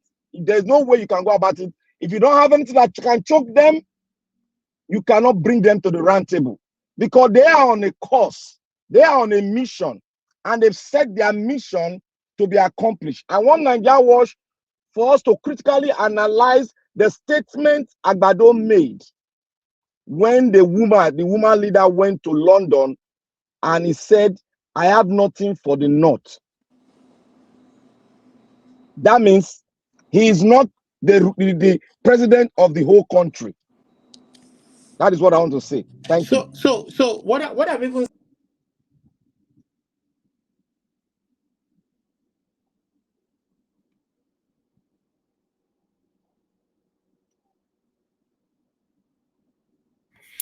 Okay, Olumide. Okay, you are back now. Okay, that's fine. Olumide, can you hear me? I can hear you. Okay, So what ahead. I'm even saying is that, see, Mr. Black Panther, I understand where you're coming from. See, I know that even sitting down and reasoning with the current government is most likely not a possibility. The reason why I say so is because it is the same APC government. We don't expect anything different from the last, from the last regime that it took over from. And civil societies organizations that mean well for the country, NINAS, and some other ones that I don't know their names, have made all of this. They've written letters that I'm aware to the president. Even if he didn't fulfill all of those requests or those recommendations, at least he should have. If they meant well, they would have acted or shown or spoken about it and tell the people that they hope to act on it or make changes that will reflect, and maybe the reason why some of the NINAS and other organizations like that were not really listened to was because maybe majority of the people were happy when they passed the new Electoral Act. And we were hoping that there would be a free and fair election. Somebody like me was hoping that perhaps if Nigeria got it right with having a free and fair election and the people being able to choose their leaders at all levels of government, then maybe naturally things will shape up. You understand? And then we can begin to have real conversations that we should be having with people that we voted in, listening to us and trying to make those changes. But obviously they want to keep things the same. We all saw what happened. So that is why I'm saying that all of us right now are in the same boat. You understand? We're in the same boat. Obviously they don't want to sit down and talk. But what I'm saying is that the people back home who should rise and protest and resist this imposition obviously don't want to do it because they are afraid. I don't blame them. It is the way the government operates as an authoritarian government, not a democratic government. They can lock you up and lock you up forever. Even Showore today, thank God for the US pressure and influence, they would have kept him locked up forever. Can you imagine? But what I'm saying is that maybe those of us outside, right now, we should ask for one, at least put pressure. Ask help from the international community to put pressure, whatever leverage we have, to put pressure on this government to allow the will of the people, how do I put it? To allow the will of the people occur. We can't vote and then spend billions on election materials or technology, and then at the end of the day, it doesn't count for anything. When you are going to write the result with biro and paper, and it's all about resource control. It's all about controlling the people's resources, and if few people are controlling the people's resources, they will keep the people in poverty. They will keep the people from developing. They will keep the people from I mean, Nigeria will not make progress as a people. So I think the first step is, I think we should, I mean, personally, this is what I have seen. You understand? Otherwise, the only thing to resort to, if you're not going to ask international community for help to put pressure on these people, the only thing then to do logically, unfortunately, is to rise up and carry arms against the government. Because if a government that is supposed to be democratic will be authoritarian and will not listen to its people, will subject them to poverty and misuse their resources, at some point, some of these people, some parts of the country will rise up. It may not be all parts of the country, you understand? But at some point, when they rise up and carry arms, you won't blame those people. Then they will have a legitimate quest. Because these people want to survive. These people don't want their race to be extinguished in whatever form, whether through terrorism, whether through banditry, whether through in whatever form, whether through, I mean, you understand? So they want to remain relevant. And every country, according to the United Nations Charter, has the right to aspire to self-determination. But if we want the country to remain one, maybe we want to be one Nigeria, we're not going anywhere, we're not breaking, we're not this. We have to do it on the table of fairness and equity. At least the very first, if we say we are copying presidential system of democracy, or whether parliamentary or whatever form of democracy, at least let the vote, because that is the principle of democracy. Even in the UK or the US or Canada that we all stay in, we all know the government changes every day. It's not a do or die affair. The resources are for the people. It is the different ways that these parties, this kind of ideology that they have to use the resources for the people that differ. And the only way to make yours known is to allow the people choose who they want to lead them. But if you don't do that, because you want to steal the resources for yourself, because this is nothing but stealing, and if they are going to capture the judiciary in their pockets, and if people are left with nothing else to do, then someday they're going to resist forcefully. That's just it. They're going to resist forcefully, whether they are all ethnic groups from all parts of the country collaborating together to steal the people's resources. They are going to be resisted someday. And I will support anything to make the people happy, to make the people happy, to make the people use their resources for themselves. I will support anybody doing that. Thank you. Thank you, Mr. Olumide. God bless you. Thanks for your wonderful submission. I believe one or two persons will respond to you. Please stay with us.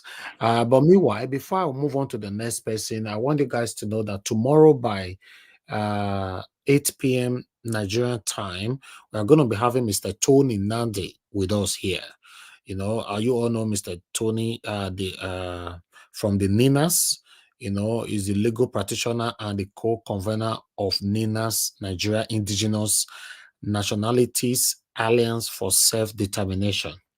So he's going to be joining us tomorrow by 8 p.m. where so many questions will be passed to him, where he can as well talk to Nigerians over the situation that Nigerians are currently facing. So 8 p.m. that one would be tomorrow. So come on time if you want to be on the panel. As you know, we only have 10 spots.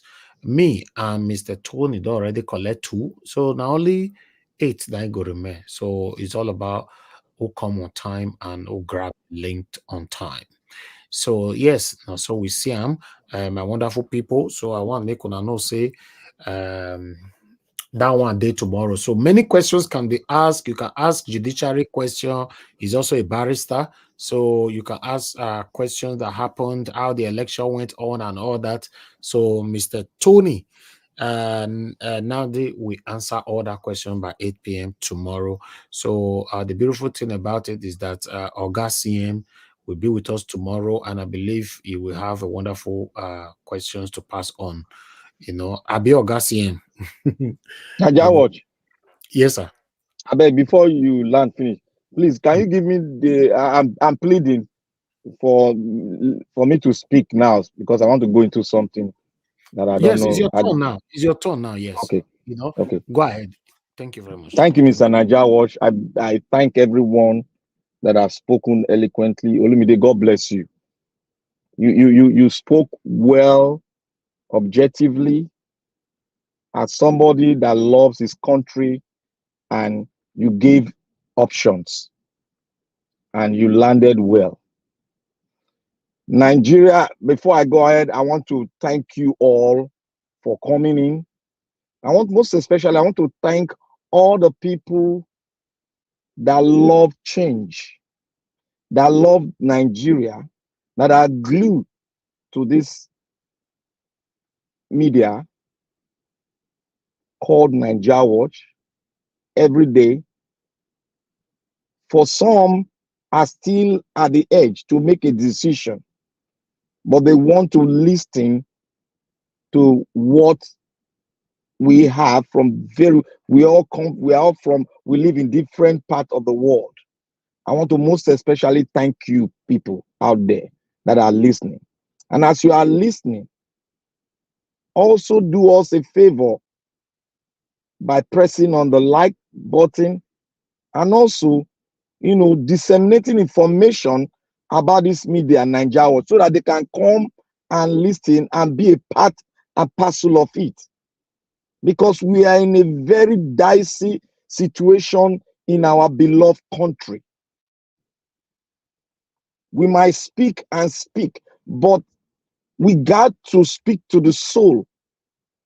And the people that are out there got to listen and at least make a decision from what they've heard. Because we all need to decide on the next step to take. I want to start here by saying the law of the River State saga, I call it the River State saga, and it's being headed by the Lord of the saga, that is Wike, former Governor Wike, who decided to play his game, but he's going to trap himself in a situation whereby he might not be able to rise again. I want to say here again, and I'll keep on saying it until it sinks, because this is one of the foundations that you must know as Nigerians all over the world and in Nigeria. Your politicians that you have there, they will never change. You see, the oppressors, they are our oppressors. They have the destiny. They have taken their own destiny in their hand. And what is their destiny? Their destiny is to go ahead to sink Nigeria for their own selfish means. That is basically what they are doing. A man that is on a mission never look left nor right, but is focused. As we are focused to take them out to prepare a solution for a better Nigeria, they are focused to bring Nigeria to its knees so that they can actualize their dream of how they want Nigeria people and the nation Nigeria to be. That is what I want you all Nigerians listening to know. They are destined and they are focused on their plan. So we cannot tell them or cannot advise them, because our advice will be thrown into the Atlantic Ocean. What we need to do here is for us to come together without any politician. Forget politicians. All the politicians, they're out there now. They are not there for the country to change. You can hear what a senator that you all voted in, a lady, said the other day about the nation. He's beyond something that she herself can imagine that he cannot fix. So who is the bona fide person to fix the country now? It is we all Nigerians that love our fatherland. Those people there, they don't love the country. They love what they want to get out of that state for their own selfish aggrandizements. That's the difference between we and them. You see, the 27 lawmakers, this game has repeated itself in Edo State. This game has been done in the north before. Like I said, they cannot change. The constitution is there, but these people are lawbreakers. The law is very clear on it. Why you are moving to another political party. But somebody said here, somebody said, when the law, somebody called in, when the law that they gave us is saying something, and there's another, the same law will open another door. It's like a ping-pong game. That is why we have been saying that Nigeria is not yet a nation. We have to grab that. It is only we that can make it a nation. We cannot even get it by going onto the street in a rude. We don't agree. We cannot get it that way because we are in millions. We have to galvanize the north, the south, the west, the east for this emancipation. We have to do it. The lawmakers, like I said, they are not there for you. You can imagine a man in his right thinking, in his right senses, want to impeach somebody that are just coming. What are you going to impeach him on? That's the red flag there. And I'm not trying to even, because I'm not trying to even say PDP or the governor of all of them. Between the PDP governor of Rivers State, all of them, their mission is the same thing. We should not allow ourselves to dwindle in their wahala because they have a way of settling issues. Which that way of settling issue, we touch on our mindset, not to be focused on how to bring Nigeria out of the dungeon which they are taking us to. There was a time I said one thing. Nigeria is like somebody, like a person that they tied a rope in his neck and they were dragging. He doesn't know where he's going to. You can imagine now, you see what our religious fathers have made those people that are evil to now copy from their statement. You see what they did now?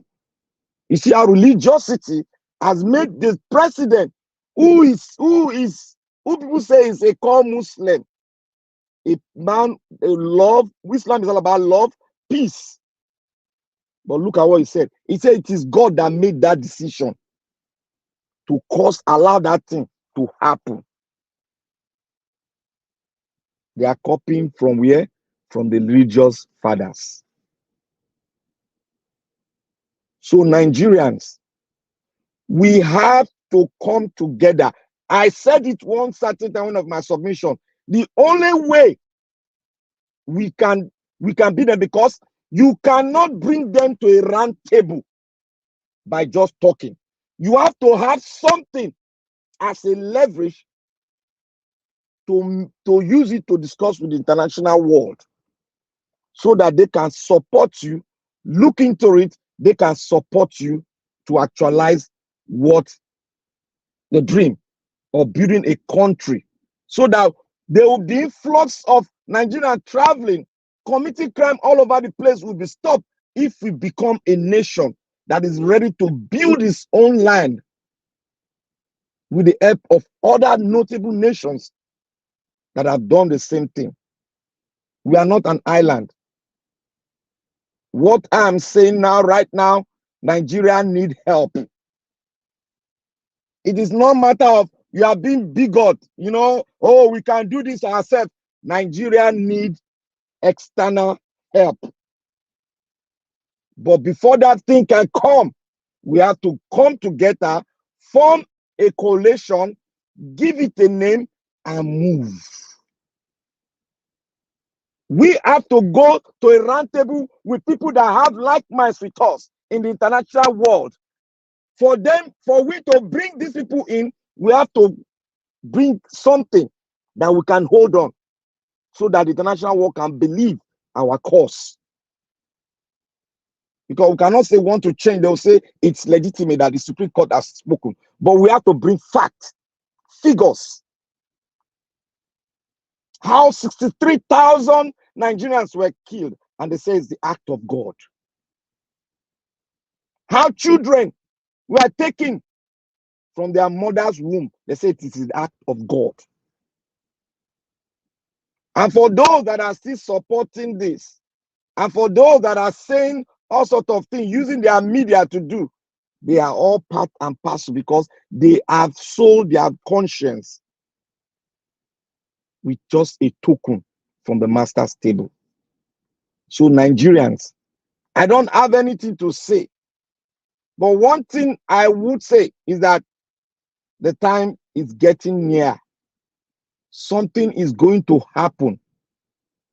If we don't want to come together to fight this cause, one person will rise up among that will hear the call. And when he rises up, anything that he does, if there is any, or because we have to pay sacrifice for this thing, nothing is going to come with a platter of gold. Sacrifice will be made. It's not going to come in a platter of gold. Sacrifice will be. We should be rest assured. There's nothing good to get a nation. It's not going to come in a platter of gold. We all have to sacrifice one thing or the other. But I beseech you, all of us should come together and start to trick on the round table. Start to garnish the thing that we are going to use to choke them. Because the man that is your oppressor, you cannot drag him to the round table if you don't choke him. Now they could choke them with the help of other group. Choke them. That was why they came to their knee and said they will go. So we have to do what? We have to choke them to bring them to their knee so that they can go. But I know if we refuse to do it, it is going to happen.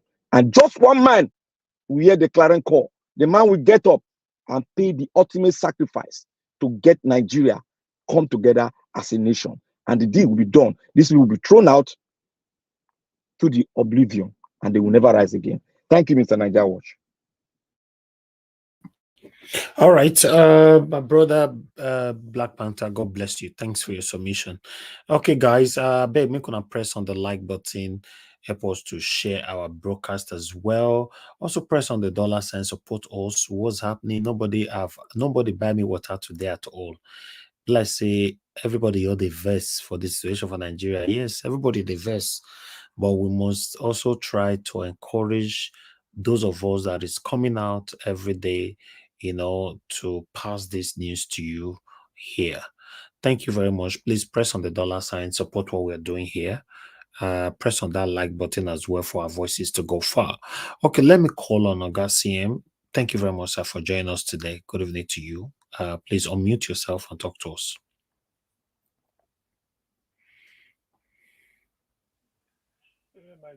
Good evening, sir. Good evening, everybody. Your voice, we not hear you like that to your voice. Sorry. Good evening. Okay, yes. Yeah. Okay. Good evening, Niger Watch. Good evening. Give us our mandate. Good evening. Ebo Ulumide, and then the usual. Good evening, Black Panther. I heard you saying you're leaving, and then good evening, everybody. Please, our protocols duly observed once again. Actually, I think the news of Wike's not Wike, what is it? Cross carpeting, or is it not the campaign of a 27 PDP legislators at Rivers State House of Assembly to APC?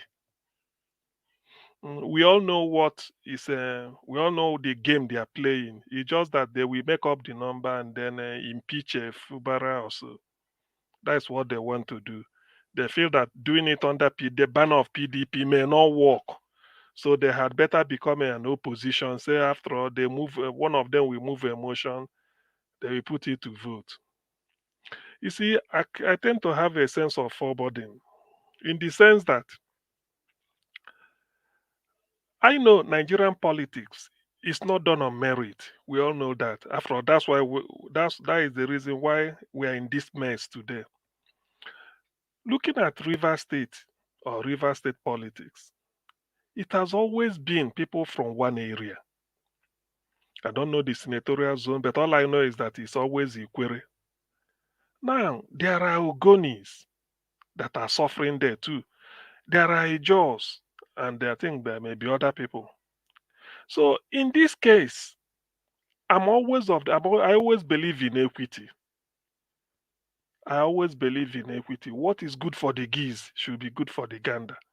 It cannot be from Amechi 8 years Ikwere to Wike another Ikwere 8 years, and then it has to move to another people. I mean, common sense common sense dictates that yes, you should go to at least another ethnic group and then pick up somebody. I don't think it's tribalism in any way. All it means is that go there and look for somebody who is capable. It's as simple as that. And there may be 2 or 3 or 4. So you pick one of them or 4 of them and then let people choose. So having gone to a job, which Fubara is, I don't see anybody, whatever reason, even then, Wike has no reason than what all he's trying to do just to do the ego and show that I'm in charge. Godfather reason that everybody is crying over against. All he wanted to do was just to put a stooge, which we know. Subara don't want to be a stooge. Not really, he doesn't want because it's a slap on the people of River State, so it shouldn't be. So anything Godfatherism, nobody will support it.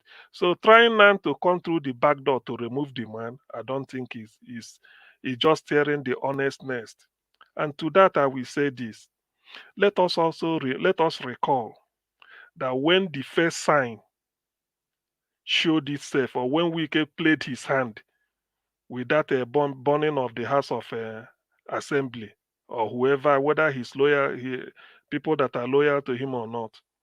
Let us remember that Edwin Clark, a leading Ijaw statesman or Nigerian statesman, quickly made a press release, which if you go and reread it, the man said, look, it involved the president that he should call Wike to order, that he should not precipitate a sort of a crisis which may even consume whoever that precipitated it.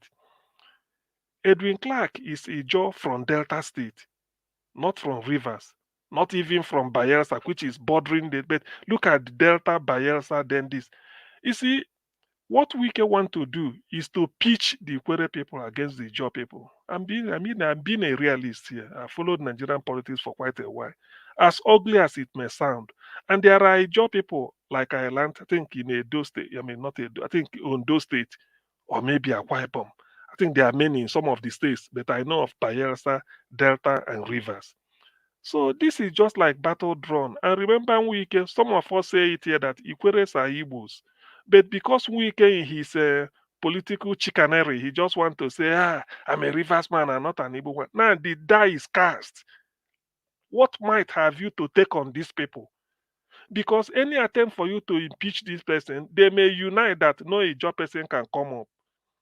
And are you going to, by the constitution, the speaker, I think, is Ikwere also. So what he's trying to do, this is complete. Sometimes people overplay their hand and think that they want to play God. I hate it. Whatever it is, what is Fubara doing that you want to control him from Abuja? At Abuja, you want to be dispensing a loyalty. It's not done that way now. Amechi never did all this, even Odele. I mean, it's out of vogue. It's no longer in fashion. So I don't know, the Agbado man, the druggie in Aso Rock, if he feels he can do it, I'm only trying to sound them out. What they are trying to, you may know the beginning, they don't know how it's going to end. Because to me, in all fairness, this is the first time since 1999 somebody from a Ijaw ethnic stock is going to be governor of Rivers State. I stand to be corrected. So why then do you want to scuttle it? What if Fubara finished and they want to rig another Ijaw person in? What will you say? From Rotimi Amechi Ikwere to Wike, who is Ikwere? So what are they talking about? I don't, because this is taking a stretching logic too far. They now want to turn over to to APC, and then tomorrow Wike will just be in PDP as if he doesn't know what is happening. Then they will impeach. It won't be easy for anybody. it won't be easy at all. Although I've read somewhere that PDP has already instructed INEC that they want another election conducted to fill those vacancies, because to them, the reason they gave for changing over is not tenable. They say they don't have a crisis like they cited, but they want to use it as an example. I mean, as a alibi to cross over. So this thing, I don't really see. Look at the state of the parlous nature of the economy, and then particularly in Rivers State, and the Wike is playing this change because I know he's alone. He's alone. He just want to show his ego. We fight to finish. Nobody fights. All those things. Look, all those big man politics, they should stop it. Fubara should just, study how Ngige defeated them in Anambra State. Although that may say it's only a one ethnic state, even Oshomole was dealt with in Edo State and some other ones. So I don't really see that. I don't see the meaning of all this. It's just to suffer the people of Rivers State, to be honest with you. But I know if I'm a judge today, I don't care. I will remove every mask and then face them, because nobody can be a fool. We are talking of power shift in Nigeria every ethnic, because that is the situation. Why can't allow a German to be? Or why do you want to remove him? Okay, let them state the offense within these 6 months that Fubara committed. That is how to do it. You publish it. It's not a case of doing all this nonsense. You should have by now be talking about, it should have been a talk of the town. Oh, he did this, we discovered this, let the FCC come. That's nothing. All you want is just to show that you are in Abuja. Then everybody will bow down to you. Everybody will, for what? It doesn't happen. To me, I dare him. If I'm Fubara, we dare Wike. I damn the consequence. For what? Nobody, no man is God. No man is God. He's taking too much. You cannot just be remoting a state like this. By the way, see, that tells you again the nature of our Nigerian politicians. So, which means some people are just robots. Change over to APC. They changed over, just like Obasanjo did the other time at your state. Edide, all of them stood up. Ajoku, all of them can't sit down again. All those things we should. You want to start again? Okay, sorry. Yeah, that is the way it is now. So a full blown, a full blown people. How can you be in PDP because on Wike's calling? Wike prompt you, all of you should move to APC 27 so that you form the quorum. Before you know it, they will just be saying APC on your mandate. Before next sitting now, they will just raise this and I move a motion that says maybe one useless frivolous charges. They will first of all serve him the charge, and then the thing will be milling. Maybe who knows, we can smuggle them. All of them will be coming to work from Abuja every morning, quarter them in one hotel so that sort of excommunicate them from the rest of their people, put them there. When it is time, they just come and move emotion. APC, hey, we vote. Then you see all these things. People should stop it. It is true, they know what to do, but nobody knows the consequence. That's what I'm saying. Sometimes what you may think that you have everything cut out and then mapped out. It may not work that way. It may not work that way. You never can say you win every football match starts at 0-0. You never win a match until it is played. You don't know what will pan out. So to that extent, the people of Rivers State should keep their eyes wide open. And I know this will draw the pitching a job people and the Quere people, because all the solidarity messages Fubara has been receiving are mainly just traditional rulers, the job group. This, I mean, it's a shame. Okay, if you can do this, what of the Ogoni? So the Ogoni wouldn't like to be governor. Are they not human beings? I'm not from Rivers, but I believe in equity. Since that is the way Nigeria has always been, we believe in equity. Go there and look for somebody. But why should only be Quere people be dictating? Even if you have the numerical strength, it shouldn't be like that. It shouldn't be. So others are just to come and endorse, validate whoever you bring. You remove him, you too, for what? No man is God, I beg. I'm just so annoyed by all these things. So some people should just stop that rubbish. Now regarding I think I've made regarding 27 law, yeah, that is the regarding Tony Nadi coming tomorrow. I know he's coming to discuss our constitution, which is always his stock in trade, and has been making he has made quite a career out of it, which is good anyway, because it shows he's quite consistent. He knows what he's saying. Of course, constitution is our problem. When I always say constitution, I always believe that, because no matter what, all of us here on Niger Watch, if we want to constitute here into this, we might say, okay, let us have a constitution. Everybody bring your own input. In the end, I may come with 10 items on my shopping list. Niger Watch may come with 20. Anybody then later we look for areas of common agreement and say, okay, let us do this one like this one. That is the agreement. The moment we do it, peace reigns. For instance, I have always believed that in the Federal Constitution of Nigeria, the president, for whatever it may be worth, the president should not control more than 7 key areas of our national life. I've already said it. Where do I always keep it? 7 key areas of our national life. It shouldn't be more than that. Any attempt to overload give the president more is to overload the system. One, because we operate in a federal system and not a Almajiri system, whereby you give every time you give you go and collect a check from Abuja on behalf of your state. That is not federalism. That is just feeding bottle federalism. No country in the world practices that. Australia, despite being one country of in common English speaking country, do not do that. The same thing with Brazil, not to talk of United States or Canada. Even India, UAE Nigerians go to Dubai. There is a federal state. That's what they are running there.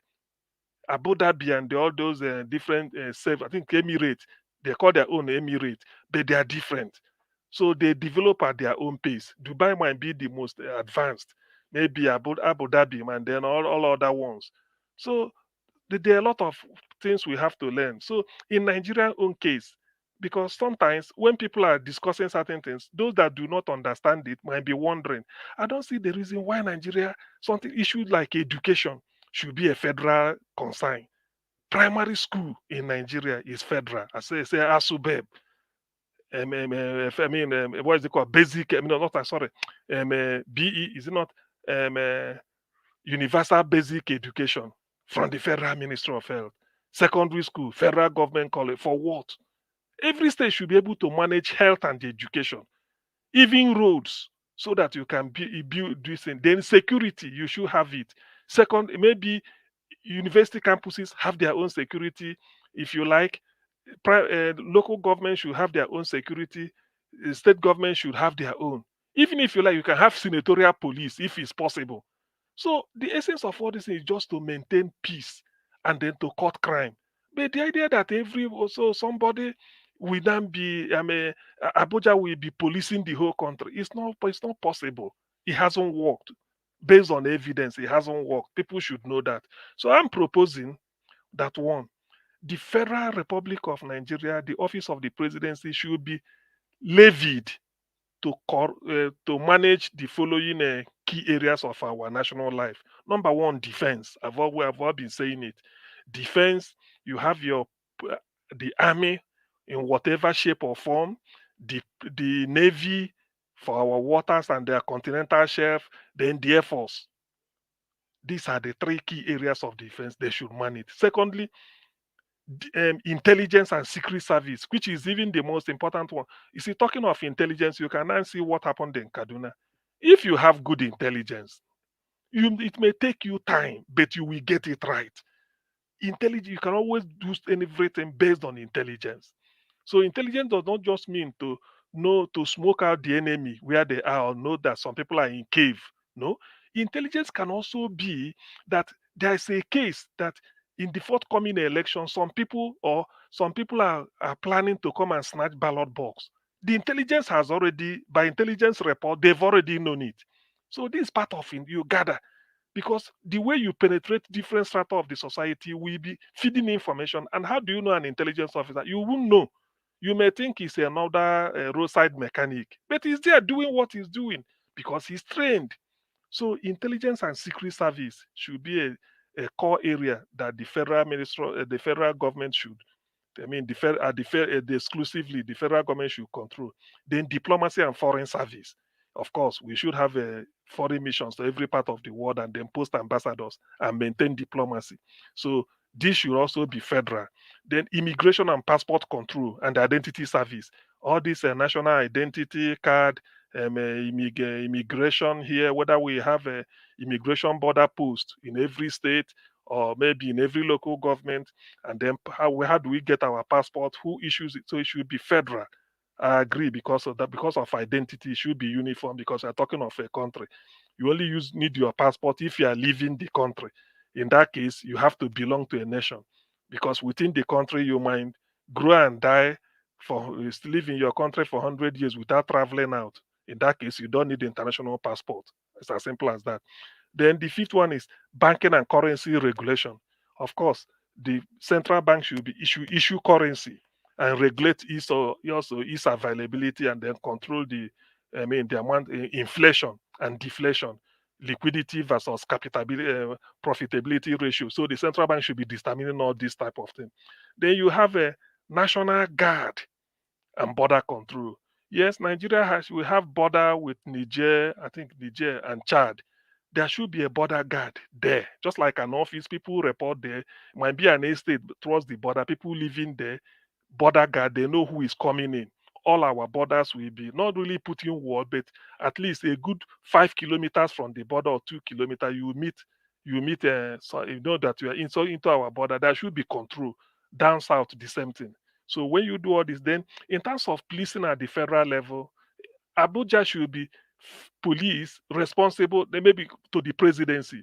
Apart from that, every other police in every state is responsible to the state governor. So these are the type of things we have to put in our constitution. Then, having devolved most power to the states, it's only fair that you allow the state to control their resources such that they can sort of, they can resource themselves very well with which to carry out most of these functions that are now moved from the federal down to the states. Number one, education. I'm of the opinion that there should be competition. The system, the way is done in Bayelsa, Anambra will devise their own and say that because we control our education, we know that this is how many students we want in a class. This is the way we want to recruit our teachers and pay them according to our resources. Maybe Bayelsa may pay their teachers more. It doesn't mean, but that's all we want to do. So something like that should be done. It must not just be what is it called? One size fits all. No, in education. Then in health, there are diseases that are prevalent in some areas, geographical area of the country. A state like Borno may decide to build a specialist, the best eye center, because they feel that the area maybe is dusty, people complain of eye problem much more.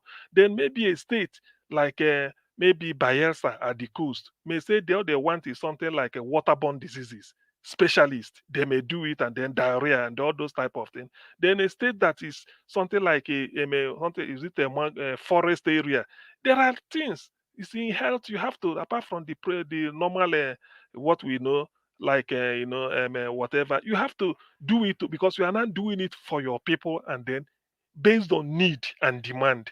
Something, so that is part of the reasons you have to do. The reasons that we govern all this. Then you come to infrastructure. The cost of tarring a kilometer road in Borno or Kano may be cheaper than doing it in Ogoni land because of the topography and the terrain. But then they may say for every 2 kilometers we put a bridge instead of sand filling. We just do a bridge, and then bridges everywhere.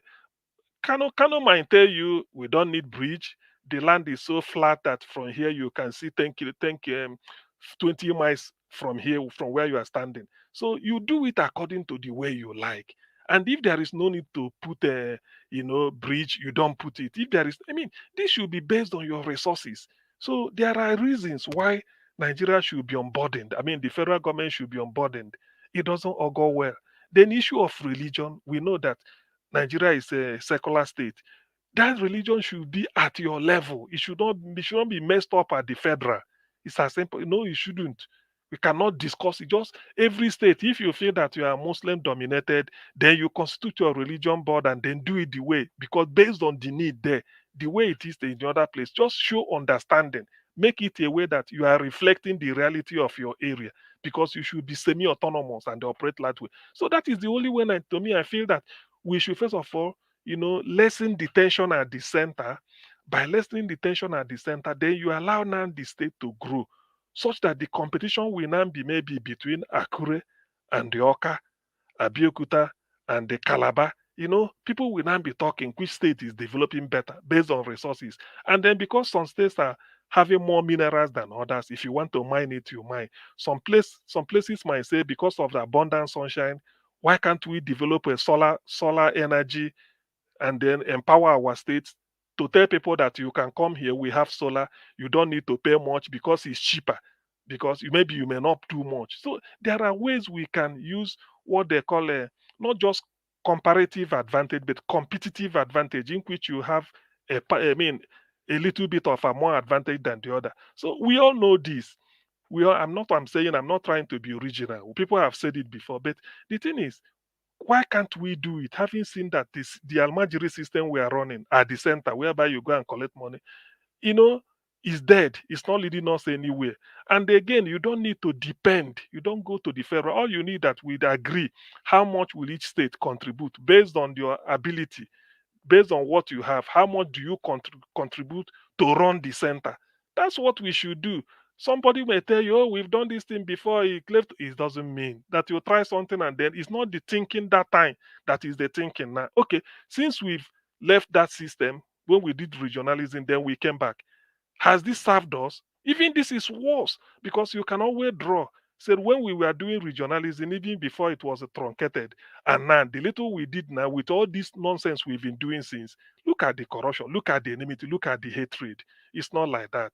So I feel that it will be a very crack discussion tomorrow. I pray I make it and then be able to put myself across over the line and be but I hope to be, so that we can now look at this thing dispassionately. We can't continue messing things up like this. No, Nigeria has come to a stage whereby the only way we can develop is to unbundle. We know we have the resources, we have the manpower.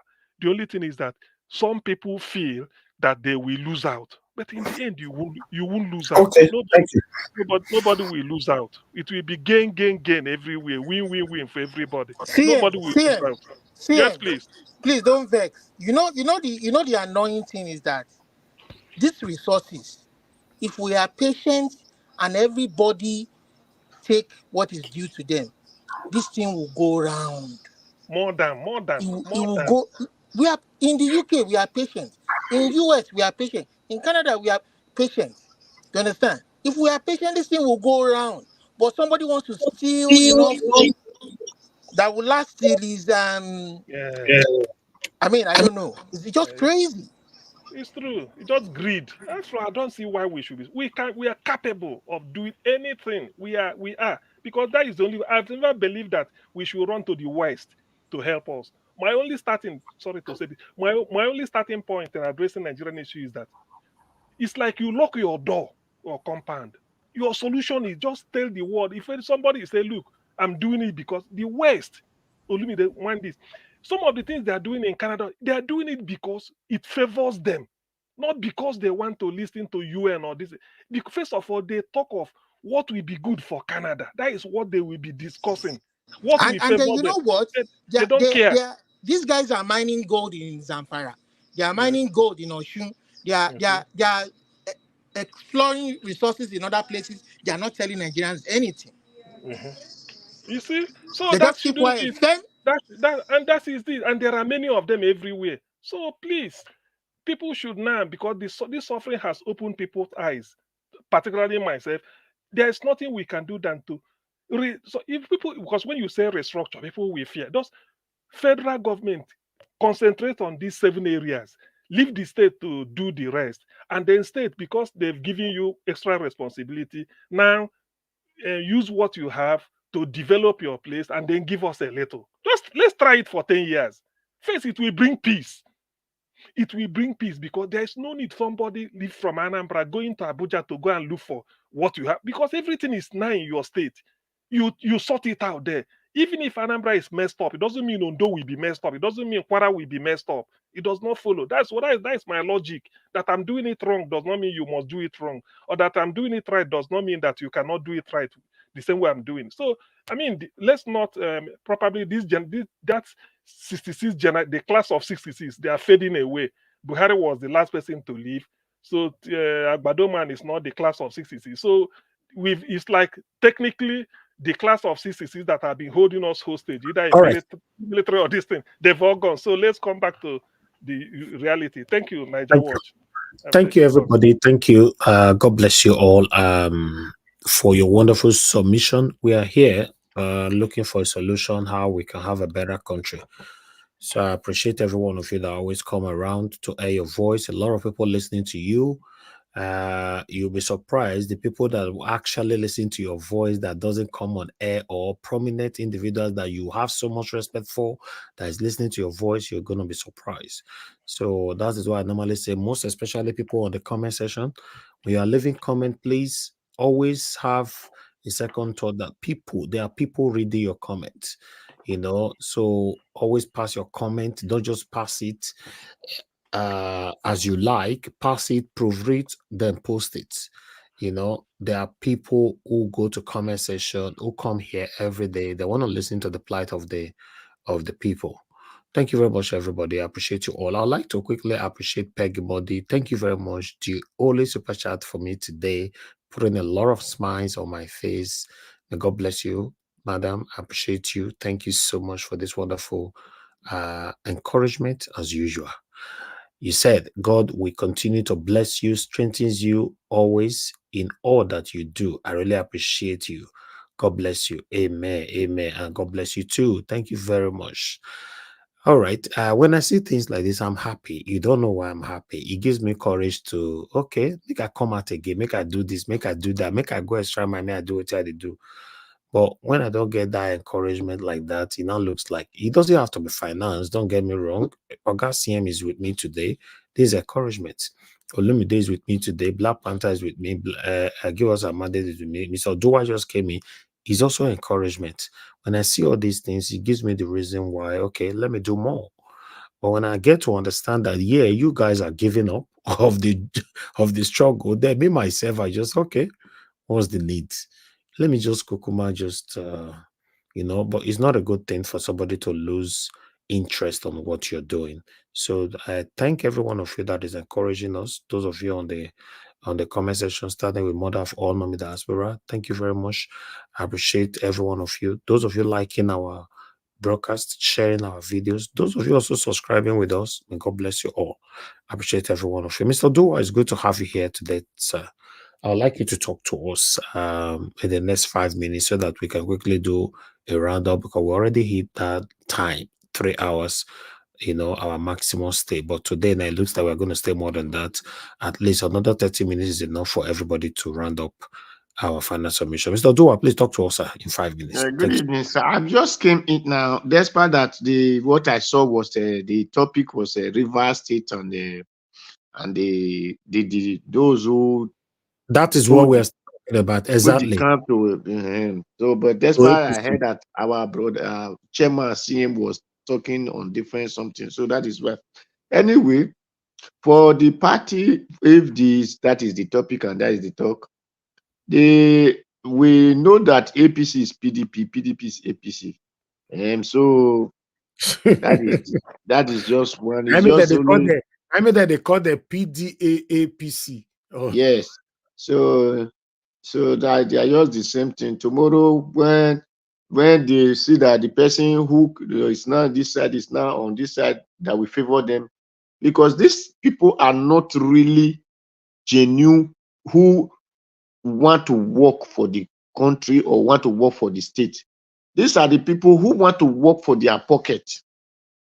Because whoever that want to work for their pocket will be looking for a way that will benefit their pocket.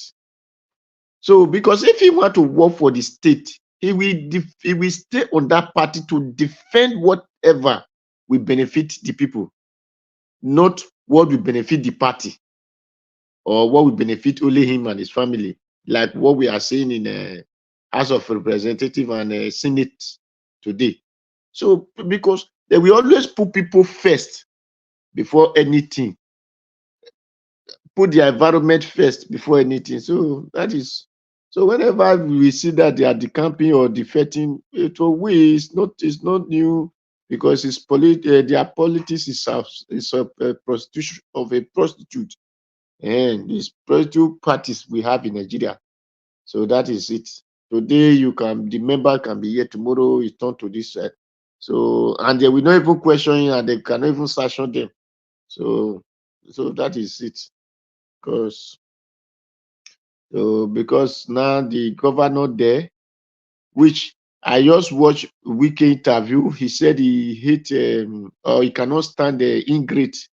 That if you test man with power, that is money, that is where you know the kind of person he is. And him that he's saying that could forget that him is being tested with power, that he should carry Peter Obi vote and give and call it a Tinubu vote today. And that is where we are. That Nigeria money that will have been developing our road, now we are now using it to build house for vice president and renovate house for Tinubu. We don't know. We have not seen that in the place they said they brought democracy from. That they will carry Nigeria, the country money to go and build house for their president or build house for their vice president. So their prime minister. We have not found those things. But in Nigeria, we don't know what they are practicing. Well, the truth is, my prayer is, God, let those who are really willing, genuine, to have opportunity.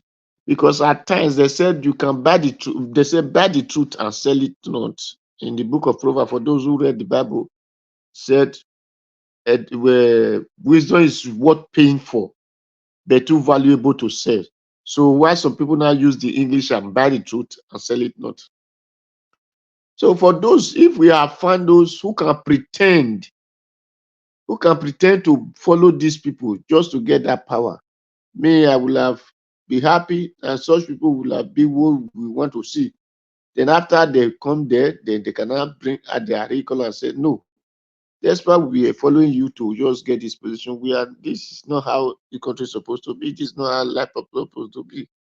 So that is what I'm saying. That is what I wish we can have now, because the real people we are having are those hallelujah boys, are not really politicians, are not really concerned people. So because they have made the country of a criminal.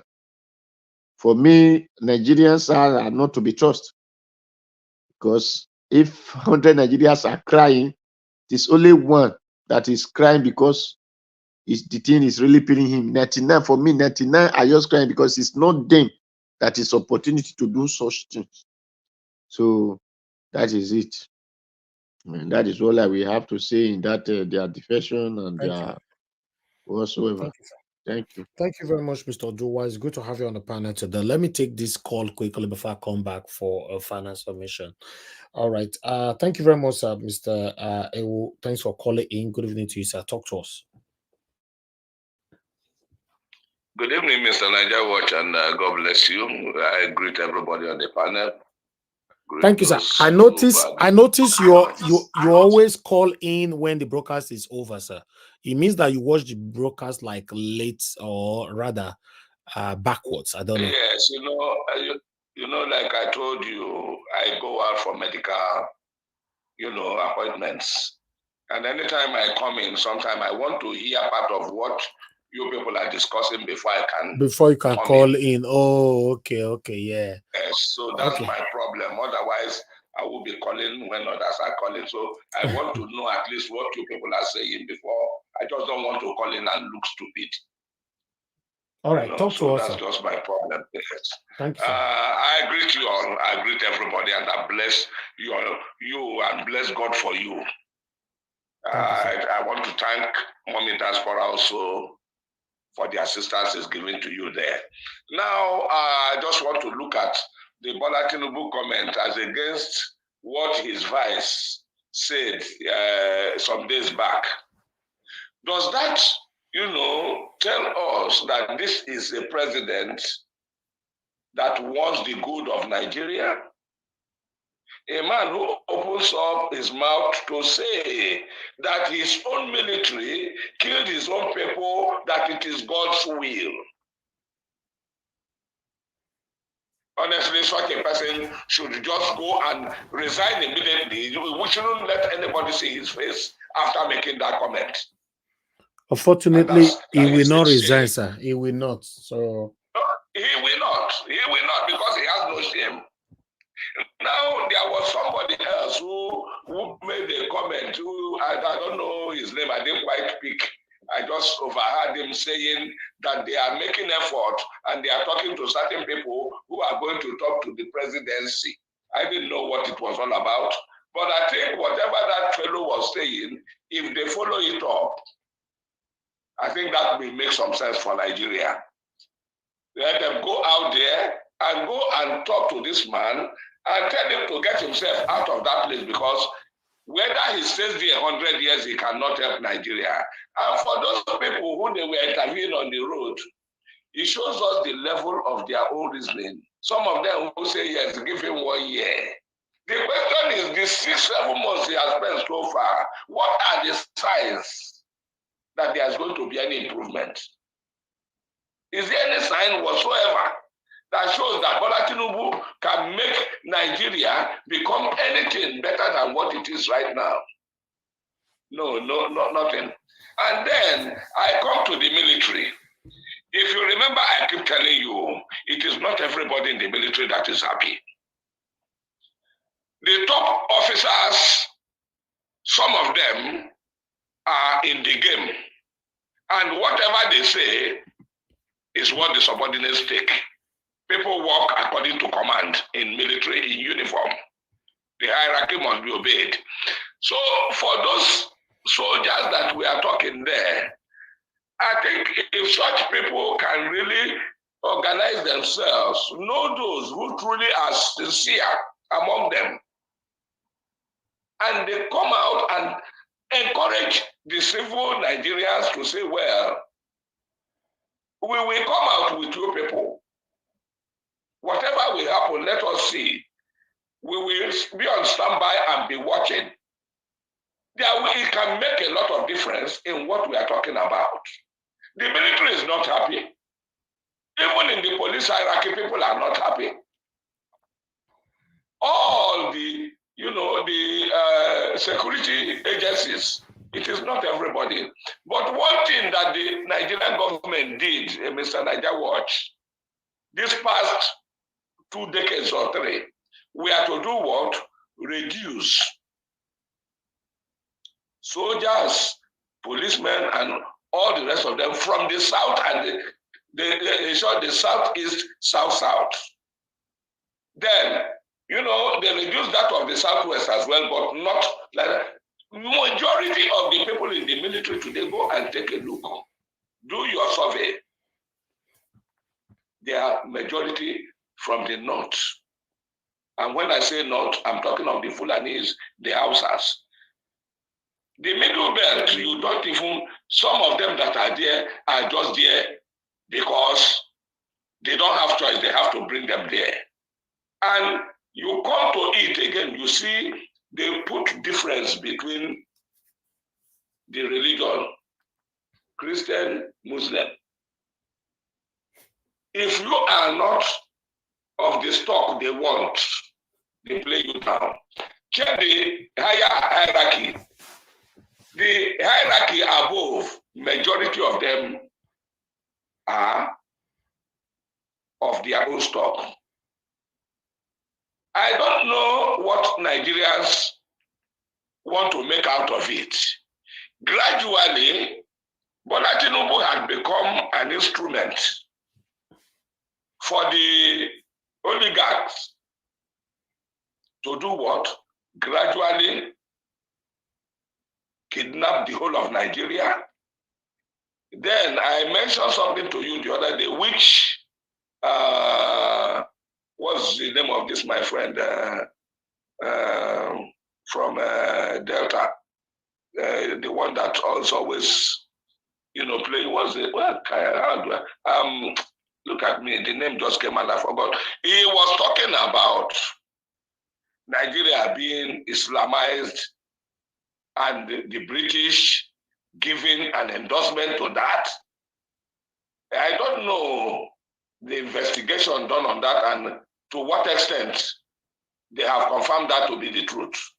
But a number of governments have tried it in time past and it was stopped.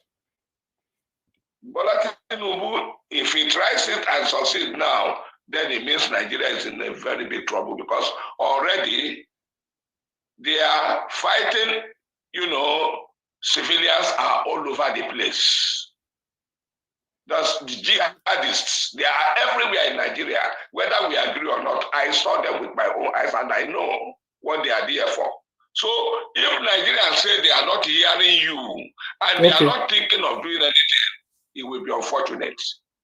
Going to what is happening in Rivers State, Mr. Niger Watch, somebody spoke there earlier. I think the first person that called you on phone, that spoke with you, told you, say yes.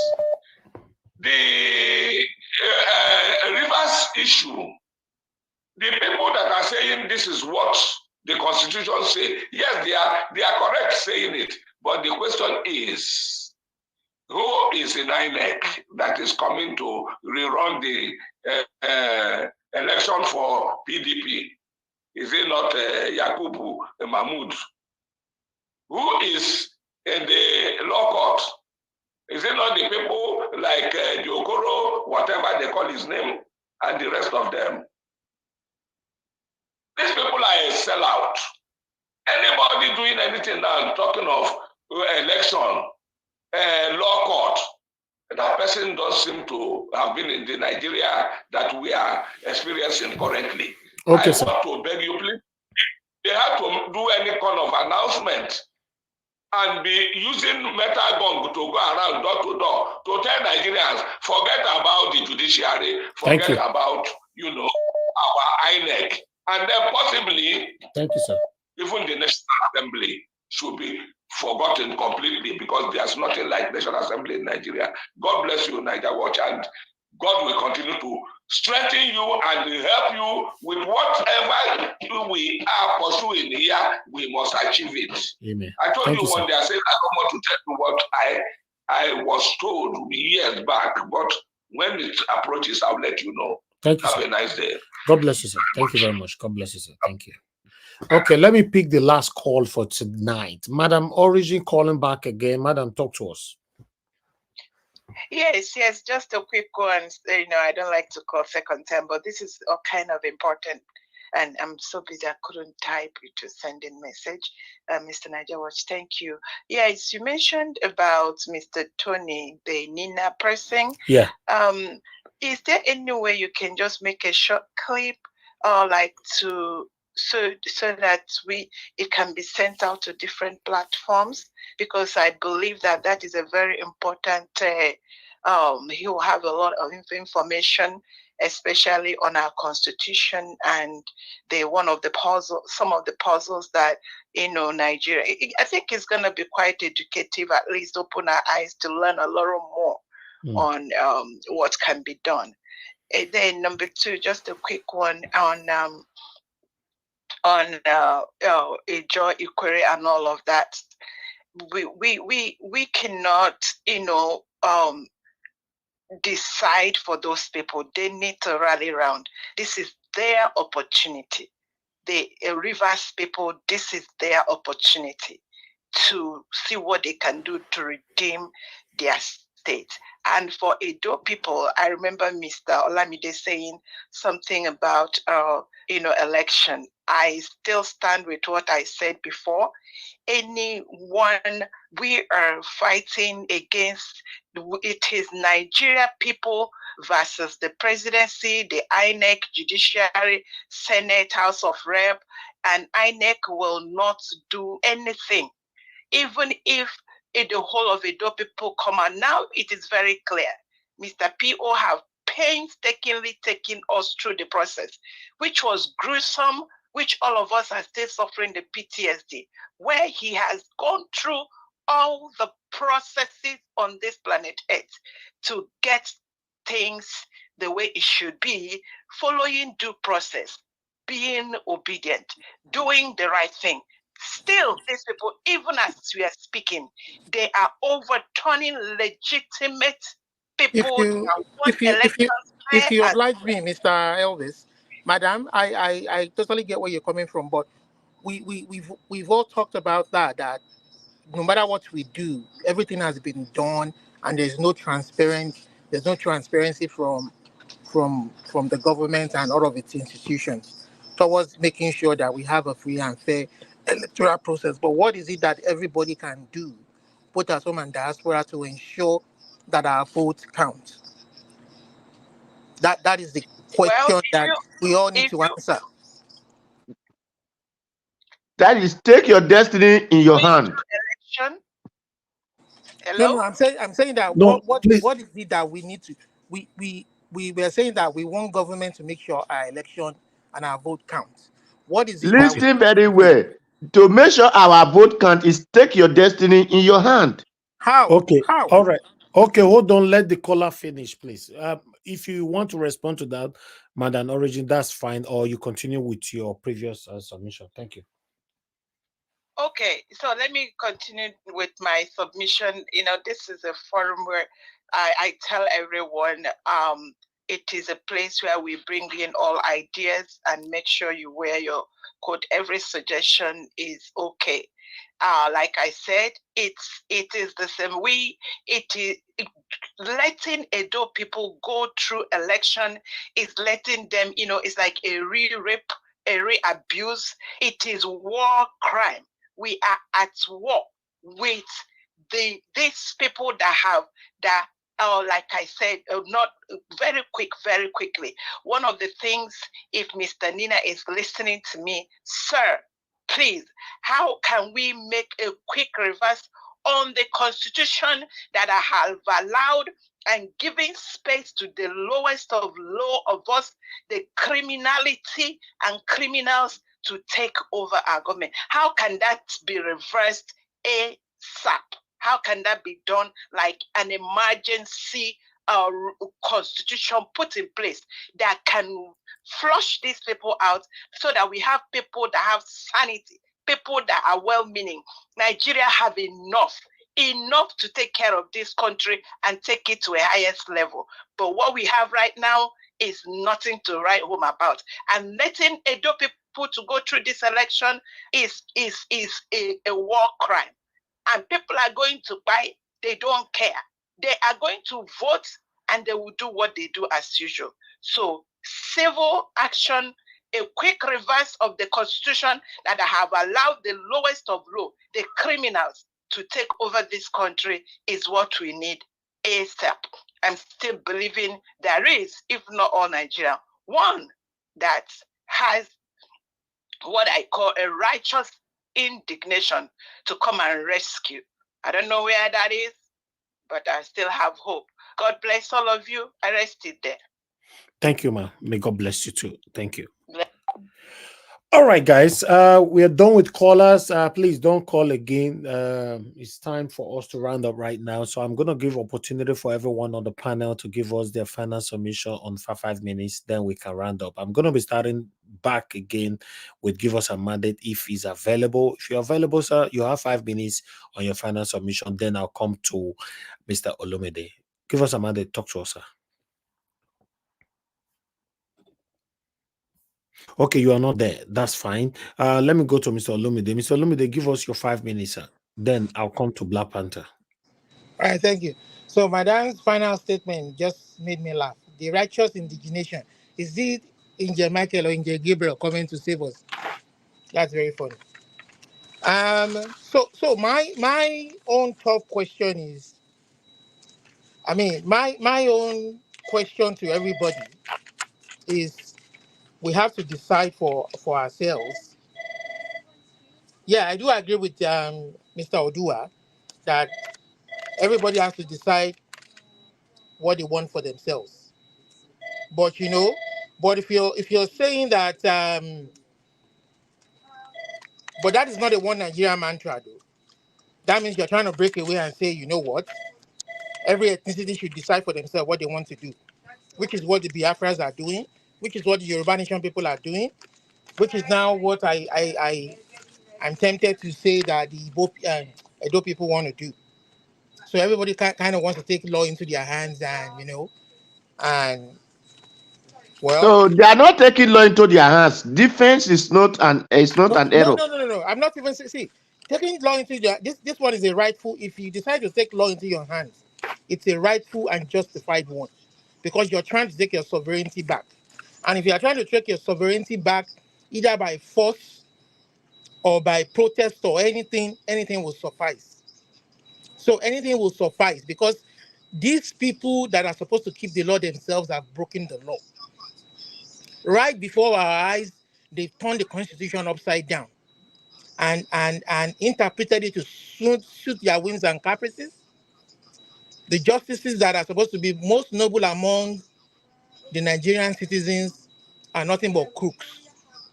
So if the people decide that, you know what, we've had enough, we want to take back our sovereignty, either by force or by any means possible, legitimate means possible to restore order, I think it will be supported. Because I don't know where we're heading to with all this nonsense we are all into. This in quote shit we are in. It's a deep shit we are in right now, because Constitution is not being followed. The guy they're just doing it. I mean, it started with Buhari. Please, can I ask you a question? It didn't just start with Tinubu. It started with Buhari. Yeah, go ahead. Okay, because you said law taking law into our hands. I want to ask: the law was made, and a person who abused the law and the person who is defending himself from the law, who take laws into his hand? No, see, what I'm saying, take law into your hand, it doesn't mean that what you're doing is wrong. You understand? It doesn't mean, because the failed as for instance, the now, noise from your side of Mr. Lumide is disrupting the media, please. Sorry. So what I'm trying to say now is that, for instance, the people in Southern Kaduna and Benue, where since the Buhari regime, these people have been killed daily. A new president comes in and we think they will stop it. The killings are still going on. If these people decide to take arms and defend themselves, even in the Constitution, it is a legal right. If it is not, even if it is not in the Constitution, if any group of people or race are being killed unjustifiably for any reason, and they decide to defend themselves by any means possible, I don't think any rational human being would think they've done anything wrong. Even if it is the state trying to eliminate them, I don't think they've done anything wrong. You know, I don't believe it. So anybody can look at it whichever way they see, as long as what we want is law, order, and progress. But it is how we achieve it. So they fail to see reason. They've turned the Constitution on its head. Now it's going to be a free for all. It may not be happening now, but let them not sleep easy, because they've turned that place into a hell for Nigerians, and they will see the hell themselves. That's just the truth. So if we are going to shout one Nigeria, it should be based on the truth, what is on ground. Because I don't understand how a man can call himself the president of the Federal Republic of Nigeria and people are dying daily. Maybe not in your own part of the country right away. I mean, I feel for the people of Benue, Middle Belt, Jos, Southern Kaduna. I mean, I don't know how else they can be helped, if not for them to rise up and defend their own lands. Even can you imagine a former chief of staff, Theophilus Danjuma from Taraba State, saying that his people are being killed in the Middle Belt, they are being annihilated, trying to eradicate their race, and he's saying it is the state that is backing it. A former chief of army staff, how much more an ordinary human being, an ordinary citizen? May I ask a question again? Yeah, go ahead. Okay, you just refer a person as a former army staff, and he were there when his people were being used as a sacrifice. What did him do? And what did him do? Mr. Oduwasi, we understand the role everybody from every ethnic group in this country has played, the part they have played in the destruction of that country to make it a shit that it is today. This man was after his own pockets. He's rich, stupendously rich, at the expense of his own people there. But sometimes when things come back to backfire, maybe if it didn't happen to his people, he will keep quiet and he won't say anything. But now it is happening to his people. You understand? When it was the Igbo people, nobody talked. He didn't talk. He was even part of the people who were persecuting the Igbo, who helped prosecute the Civil War then. I'm a young man. I was really young. I wasn't even born then when the war occurred. Okay. So today now it has affected his own people. Must we then say that because it is his own people, this man was there, should we then look the other way? We should think of our own, think of our humanity. Sir, think of our humanity. Think of the God who created all of us as equal human beings, regardless of our ethnicity, our language, our race. But some people are not thinking about that. Now it is biting hard on his own people. And he was crying the other day on TV that his people are being killed. So if he had thought about this very day, maybe he would have taken a different action. But at some point in time, it will come to affect the Yoruba man. It will come to affect the Fulani. It will come to affect the Hausa man. If we don't nip this in the bud now and stop all this happening, tomorrow it might be the Ido man. When that was the story of the Second World War. When the Jews were being persecuted, nobody talked because it wasn't their race. So now, whatever goes around will always come around. So we can't say because it's from that part and he did it in the past. That is the lesson that we all have to learn. Thank you, Ogalamide. Thank you very much for your time with us today. May God bless you, sir. Thank you. Okay, let me come to Black Panther. Yes, sir. Black Panther, if you are there, sir, please give us your final 5 minutes submission. Then I'll come to Augustine. Yeah, Mr. Najawo, you can hear me? Can you hear me? Yes, sir. Okay. Thank you for what you're doing. And most especially, I just want to thank you for what you're doing. If not for you being consistent, many people like Ninas will not have interest to come here. But because you are consistent, and I've followed him for a very long time, I know where he's going to coming from. I know he's a man that is very eloquent, that will educate the people. And I pray everybody open his heart to listen carefully and ask questions. They've gone far. They need the people to unite.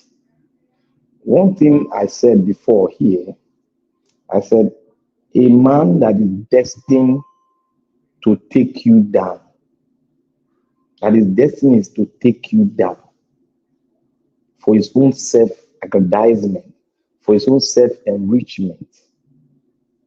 You don't have the right to give him an advice because you are wasting your time. Irrespective, you all are part and parcel of the nation. But his own course has already been stated in a tablet for him. So your advising him is just by the wayside because he has a mission. So what we should be doing now is our own coalitions, so that we can, because like I said before, I said we have to do more than what Nadeko did. Because we are in a civilian era, not in a military era. We have to do more because it requires more to take what belongs to you. And if they go, we all know the trajectory they are going to go. They will say, oh, I was constitutionally elected, blah, blah, blah, blah, blah, all those constitutions that they've broken left and right. The constitution is begging to survive himself. That's the constitution that Abdul Salam gave us. It is a decree. It's not a constitution. It's a decree backed up with a decree. That's why many people I say many people should go and study how the constitution came about and what decree backed it. But many of us don't care. We don't want to know. We just know anything. That's CONSTITU, constitution. We are just saying constitution, constitution. You don't know the meaning. Some people just throw away the meaning of constitution and they don't know how a constitution can be created, but they know that there's one. You see, that is the corruption we are talking about. A man that knows that this thing is not done well, but decide to follow that thing that was not done well, that person is corrupt. I never wanted to say this thing, but I'm saying it now. A man that knows that that constitution was not Nigerian laid down constitution, and he continued to plumb down on it. He continued to say, "Yeah, we have." That man, I bound to be corrected. That man is corrupt. He's just waiting for his own opportunity to dive into the constitution and make use of it for his own self-aggrandizement. So what we need now, among the progressive, like minds like us, is for us to continue to form coalition and continue to mortar on the solution, having our own leverage that we're going to use. We might not bring it out. We might go in different places where we just have not a YouTube discussion somewhere else. If you can put it in a wise man way, you put it forward, because my own thing that I have, my own thing that is in me, I know we are going to get out of this thing. Either one way or the other, something must happen. And Nigeria will pay a big sacrifice to get out of this quagmire. There's no peace way out. We paid a sacrifice to get the military out, and we are going to pay another sacrifice. And this sacrifice we are going to pay, no man will come again and do this to us. This is the last, and this is the end of it. It's either we mend it, make it our own way, or we go our separate way. But one thing I know, if we want to get it right, all of us should form a coalition under one body, irrespective of what the body has done, or we should form a coalition of like minds under one body, and we should focus on the aim and objective and the mission of our coalition. But I want to beg all of them out there, Nigerians, please, let's come together and start discussing how we are going to come out. And when you see men of like minds, fall in line with them and start discussing it. That is how we got Babangida out. So we'll keep on getting ourselves ready, because I know one man, if we refuse doing that, one man will come out. You see, the video you played today, Mr. Naja, was about the military. This is the second time you have played that kind of video. If you remember, the military came to tell us that the politicians are using them. Secondly, again, they are saying it. But one thing I know, one man will decide to take that sacrifice on his head, and he will make it work. And every one of us will flow with him, and we have a bet of a new Nigeria with a new constitution if we want to stay. And one question I want everybody to put in mind: why is the Northern Caliphate behaving the way they are behaving? Everybody should go with that question and answer it. Call it to yourself and answer it yourself. Thank you, Mr. Nadia. Thank you, my lovely brother. I appreciate you, Black Panther. Thank you very much for your time with us today. Looking forward to having you all tomorrow, where we can entertain and ask questions with Mr. Tony. Okay, let me come to Ogasiem. Ogasiem, please, before Ogasiem, please, Ogasiem, just hold. I want it to be the last. Let me come to Mr. Dua. Mr. Dua, give us your final submission, 5 minutes, sir. Thank you. Okay, thank you. As we were saying, I will say something of this those election that will come up, because they say, what can we do? What can we do? For me, what we are fighting, because I'm not seeing it as whether north or south, east or west, I'm seeing it as the common man of the street and those who come to power. That is the problem we are having. And those who said want to represent you and went to power, don't want to represent you at all, want to represent his pocket. And those are the people that we are fighting. And they Abu Salam have, just like the way my brother said, have written one paper and give to them to back their evil up. And we did not have those one who have the genuine, just like what happened in Cameroon or that our sister of is it Gambia or something like that. So we don't have this kind of people who really have their people on heart. So that is why that is what we are suffering. We are not suffering because the country is poor. We are not suffering because the country, the people, there is no people to do something. But we are suffering because there are no one who have the feeling of his own brother or sister in heart. So what they just have is me and my children at heart. And that is what we are suffering. Whether constitutions, they call it constitution or not, that is what we are suffering. Because the white man wrote a book and give to their people, but every time they change it. Every time they change it, every 3 years, 4 years, they will change the laws and say, no, it's not working like this. They will change it to the other, it's not working. But our own, nobody changed. He remained there and begin to say, it was amended 1999. 1999 amended. That is what we will hear. We did not hear anyone that they have changed, and this is now starting how it affects in the life of people. And this is how he even jailed them that enabled them to. We have not heard those things. So we did not have the real people of our people in heart. Until we begin to have those in heart. Because that is why if you enter the street today, nobody even know. I'm seeing Nigerians people now like Babialas. So they just walk and knock themselves knock their head in any direction they see. So that is what the way I'm looking people. And that is why they are misbehaving. Because I don't see Nigeria competing with any other country in mentality. Because your mentality is your vision. Your vision is your government. So these are what I'm seeing. Nigeria education, to me, is not education. It's Babiala education. So that is it.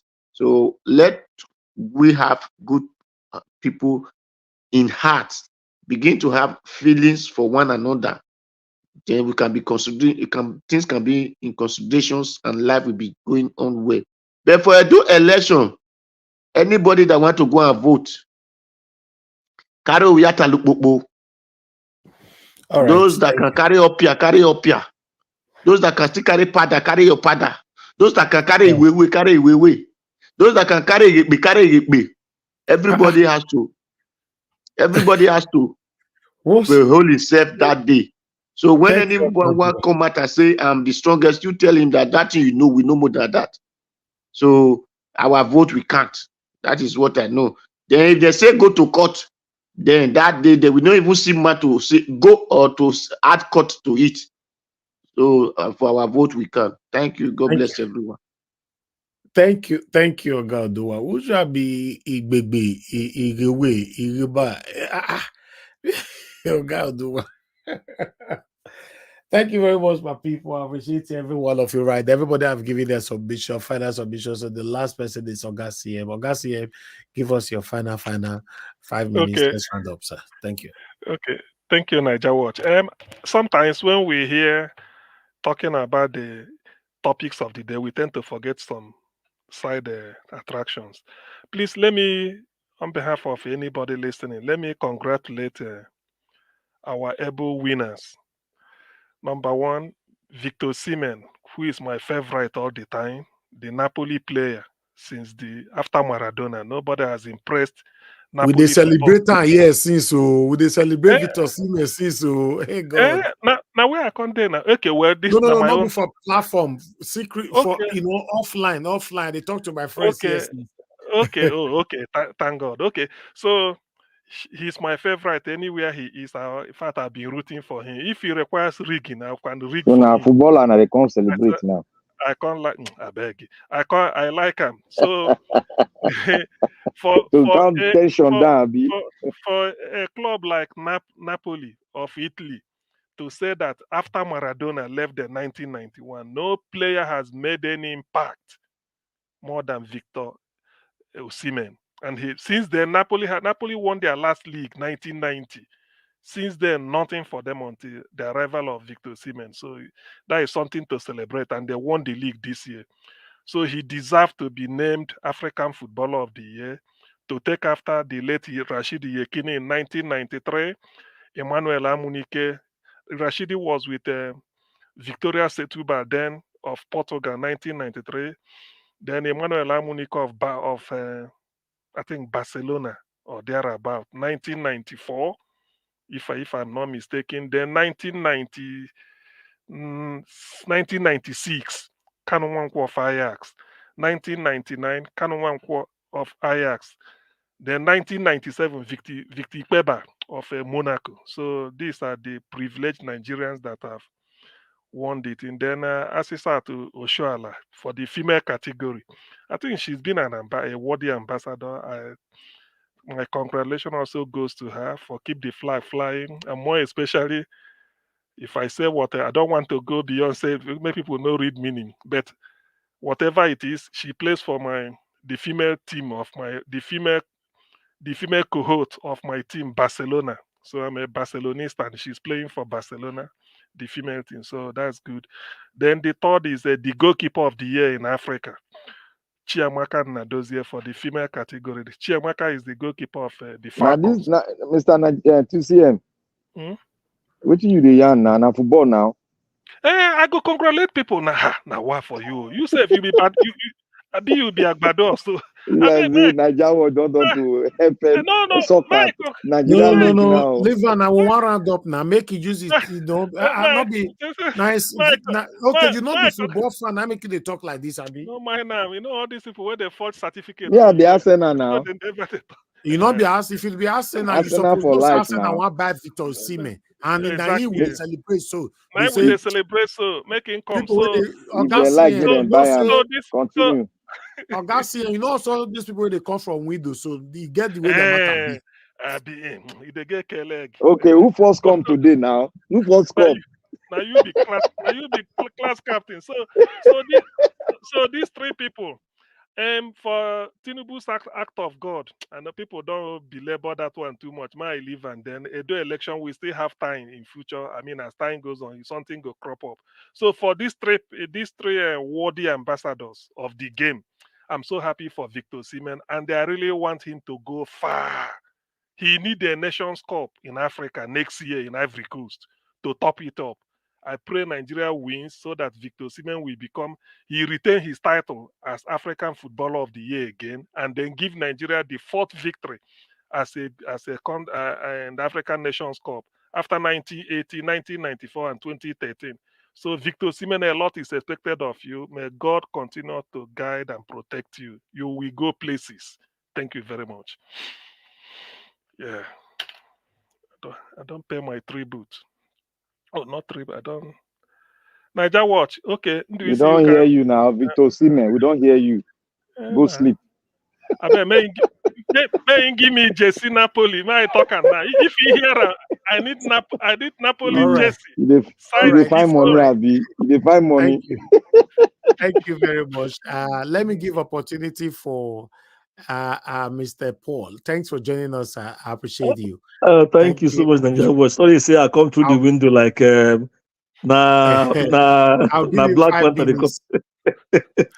Man, no verse. So I just got me late. Busy. I just because I come because of our communication over the weekend. Yes. I don't follow anything. I just join now.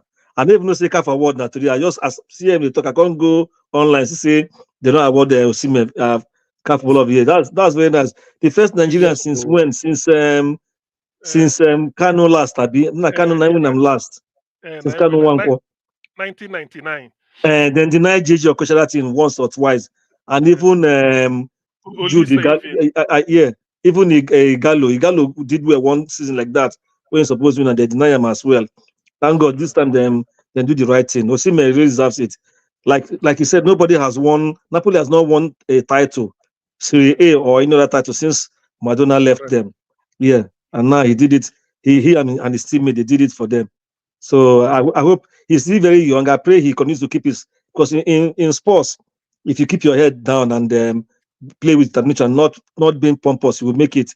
I hope, let me just follow Messi, humility, and I think he will go places. That's it. And I congratulate Oshola as well. She's very good, although recently I'm not too happy with the way she plays sometimes. Maybe what she likes to pass to her teammates, that zeal that she played when she was in the junior team, I've not seen, but I hope she will improve this time. And because the next year is Female Nations Cup too in Africa. I think this year or next year. So Nigeria Watch, I hope you've gotten all my correspondence with you. His recent Mr. Nadi. The name is Tony Nadi, not Nnamdi. Nadi. He's coming tomorrow. Yes, and he said he prefers to be called just Tony or Mr. Nadi. That's what he said. Yes, yes. Exactly. He doesn't want to be approached as a barrister. As a barrister, fine. Yes. That is his simplicity.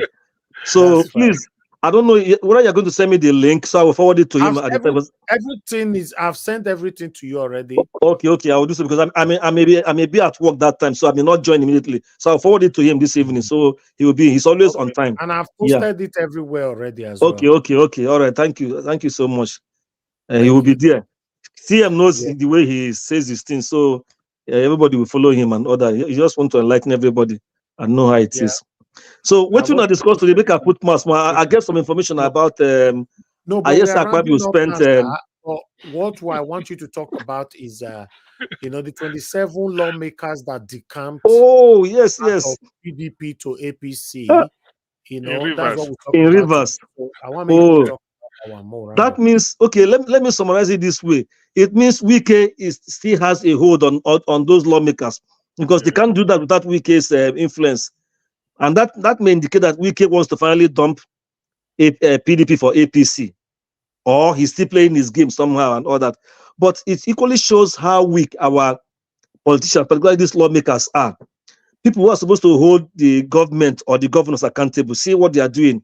At every small step, they are ready to jump ship to another party. In Imo, when Ihedioha was governor, they have majority PDP governors, including some who vowed that they will never, they have majority PDP lawmakers, including some who vowed that they will never have anything to do with APC.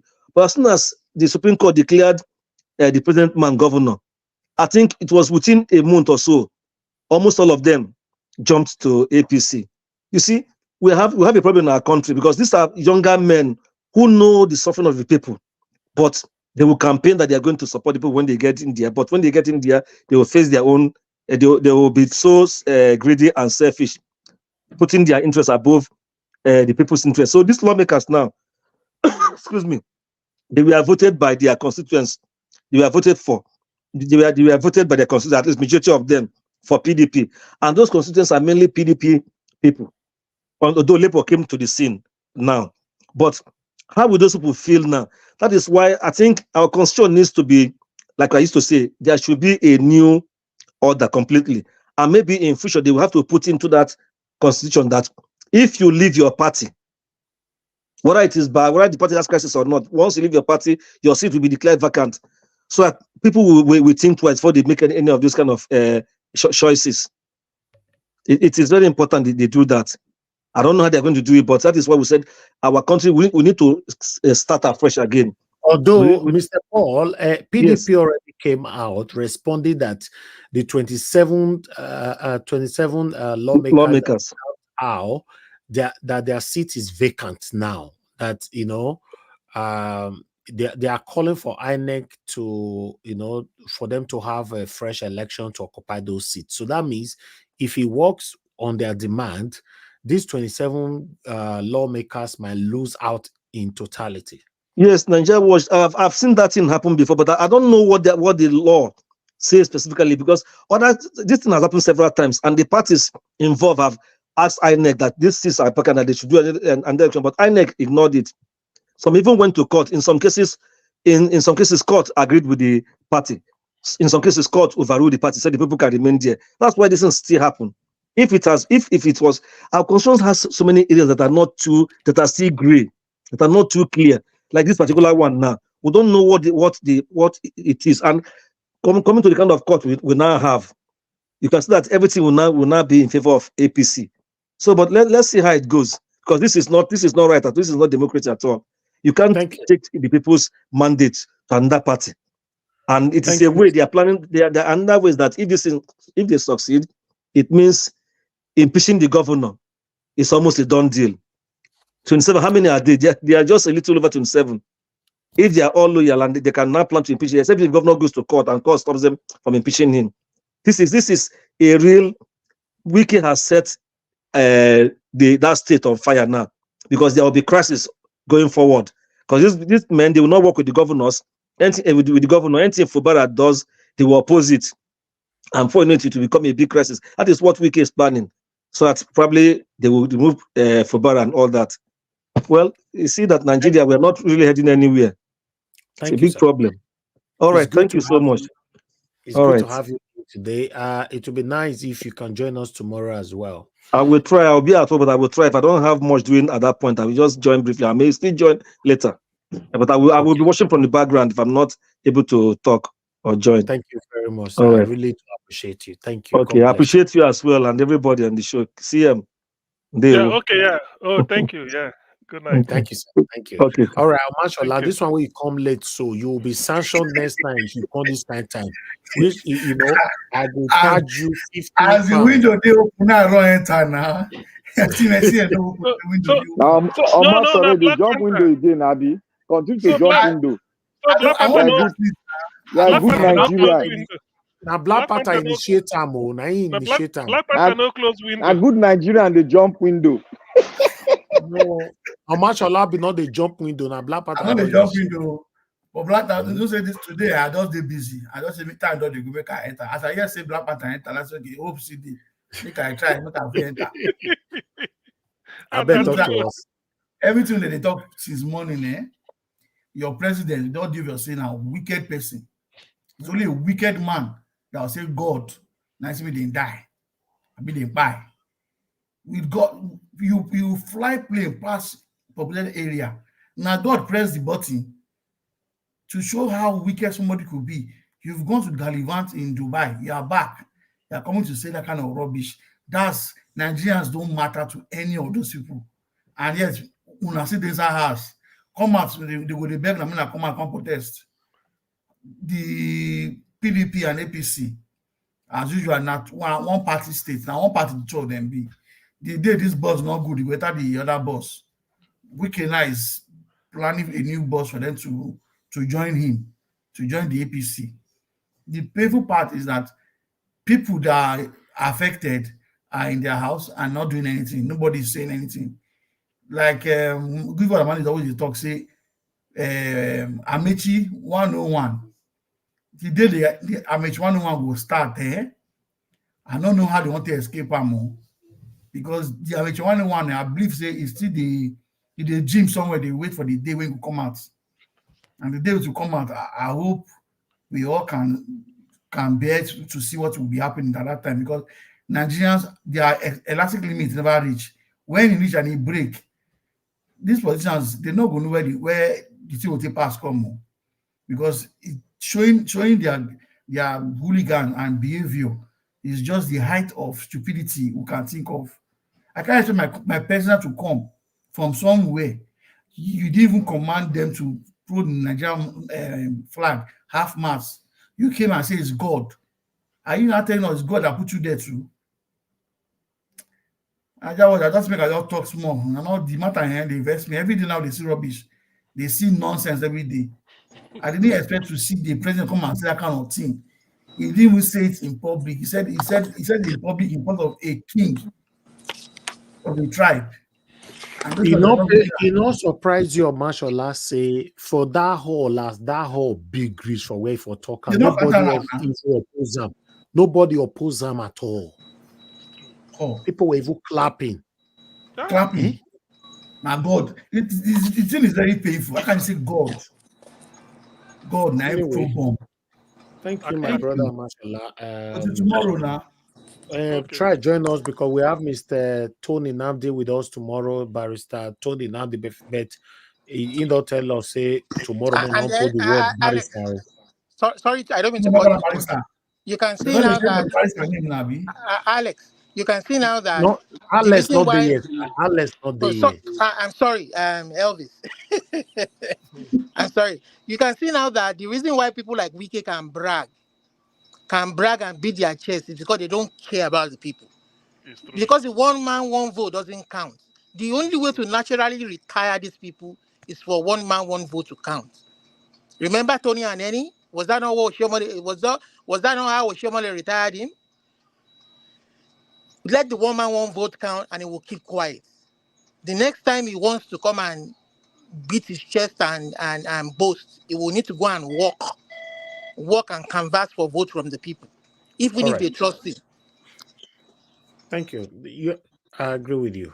Even with the Anene that you are mentioning now, you see life. This is one of the things I talk about all the time here, that death is inevitable. Nobody is going to live forever. There was a time that Anene oppressed everybody in this country, but today is no more. Yes, but I understand that, yes, everybody will go one day. We pray for long life, good health, but alongside, do the right thing. Do the right thing. This money, what would they pursue? So, what do you want you to do? You cause other people's pains to acquire so much money to yourself or to your family, to your children unborn, and you think you have arrived. I don't understand. I've said it so many times on this platform that, in my early days in the UK, I get friends where they do all these fraudulent these things. I talk to them, say, stop this thing. That time they thief people credit card, they buy laptop thing. They'll buy many laptop, they'll carry and go Nigeria, they'll go sell them for computer village or where the computer market that they call them. They'll go sell them. They was making lots of money that time. But I don't have told this story so many times for you. Many of you not remember. Yeah. I tell one of them, say, what you they do so? Good. What they tell me? Because that time I go school and at the same time they go work. He go say, make I go school, finish my can't work for him. After all, many billionaires for this world now graduate, now they work for them. That was what he was responding back to me. That's fine. Go reach that time. Plasma TV, now that they call it that time, not be smart TV what they call it now. Plasma TV, this guy get for inside bathroom, inside kitchen, inside everywhere for UK. For UK, that's how I was living.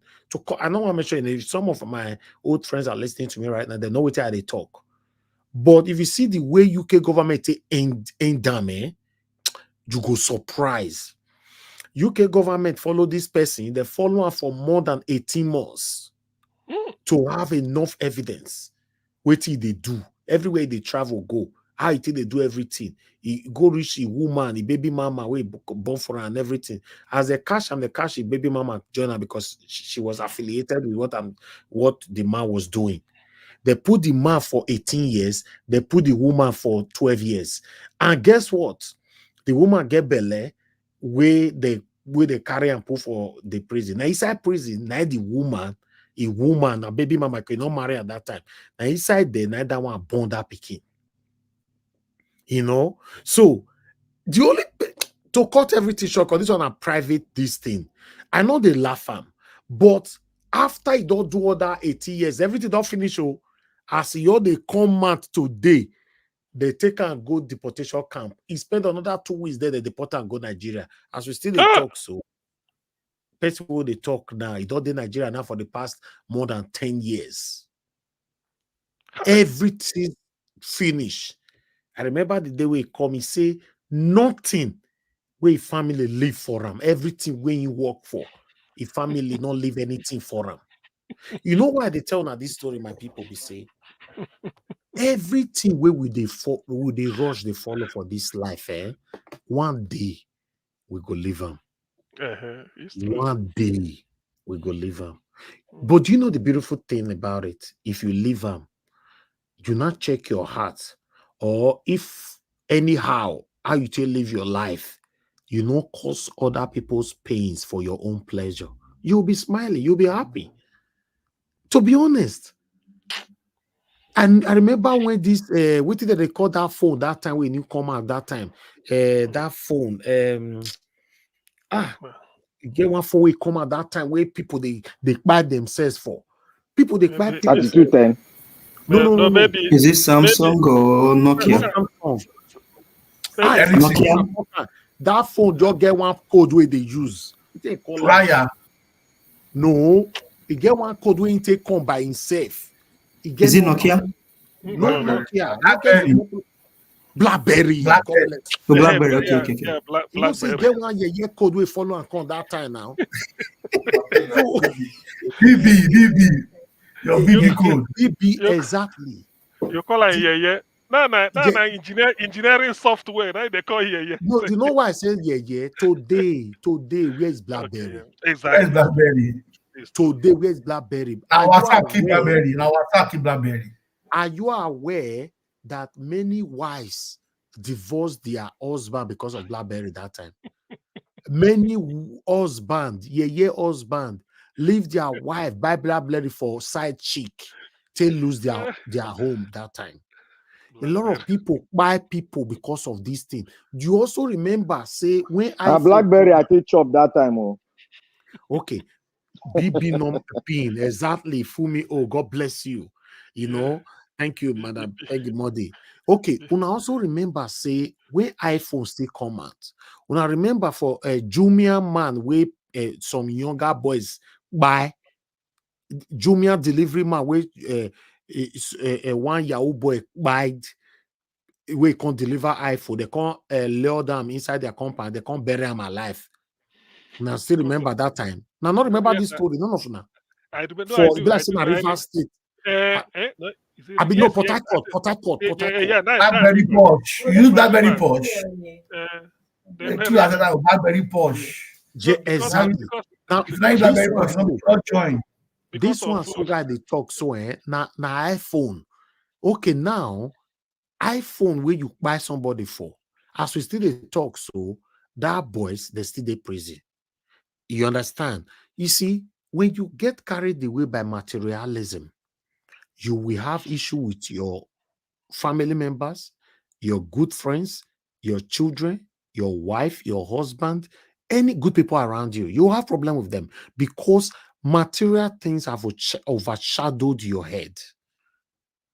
You see, I don't know. Maybe I'm a different person. I don't talk for people to like me.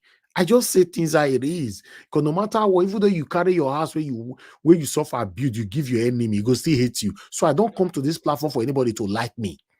I come here to say it how it is. You can like me, you can hate me, it's your choice. But the truth of the matter is, why do we put ourselves in a position to cause other people's pains for our own benefits? I know you are listening to me now. Yes, you, that woman, that man, you are listening now, and you are guilty of what I'm talking about right now. But do you know the beautiful thing about it? You are alive. You are hearing my voice. That means you have enough time to change from whatever you are doing today. Many of you supported this satanic government or even the past government and forgotten that the people you supported, a lot of people lost their lives because of your decision. But if you want to look at it, you say, no, you never buy person before, you never buy person before. Yes, you know the wrong thing. Let me tell you something that you don't understand. If you do the wrong thing, but you did not know it was the wrong thing, I don't think you have enough blame in the sight of God. You might have blame. That maybe say, I don't think. I want the people who know Christianity, maybe analyze that one on their own. But I don't think, because you don't know. But you know the worst part of it? You know this thing is wrong. You know this thing is wrong and you still choose to support it. Or you know this thing is white and you went to testify in court that it's black. And you know, say, even when you want to come on for us, maybe your wife tell you, say, honey, no go this thing now black. Or you say, honey, I know say na black, but I just want to go to say na white. Because say somebody pay you. Yes, there's no way God no fit to punish you. Because your decision have taken so many lives. Do you know why it's beautiful for you to live a fulfilled life? You don't need to be the richest person on earth. And you don't even need it. It's stressful. If you are the richest person on earth, it's stressful. I don't know if you guys think the way I think, because maybe I'm too different though. It's stressful. In fact, if you are the richest person in Nigeria, it's stressful. In case you don't know. Yes, now stress. To me, now stress. All I beg God for every day is comfort. Contentment, comfort. That's all. Say you are not the richest person in the whole Nigeria. It's stressful. It's stressful. And It at is the say end we of it is say we can feel well. We can know well as you see, but exactly. You go they pretend. Upon all the billion we day account, we can say it old. Exactly. See the way we We can can sick now. We can get sickness now. Diabetes now. See the way it old. But you have lots of billions. Meanwhile, I don't get your billions. Me, I fresh past you. Now in the open door now for anybody who wants to see chief of staff, we can go open door for Abuja. Nah, don't open her. Door man, So, now to be honest, they go open door. After rock dancer. To be honest, my people, please. I want maybe say my platform and they use and they do what is right and educate people in the rightful way. Do the right thing. That's what we are doing now. We never Exactly. Do the right don't thing. misinform people here. We don't misinform people here. But sorry, Mr. Elvis, if you look at what he did last week, so that means there was an agenda for him to have sang that song in that office. Of course now. The agenda was what this 27 people carried out today. Exactly. So he always, and when people like he go open door. I beg, you know, say that dance. He can't dance and dance. He go open door because not in duty to open door. He go open door.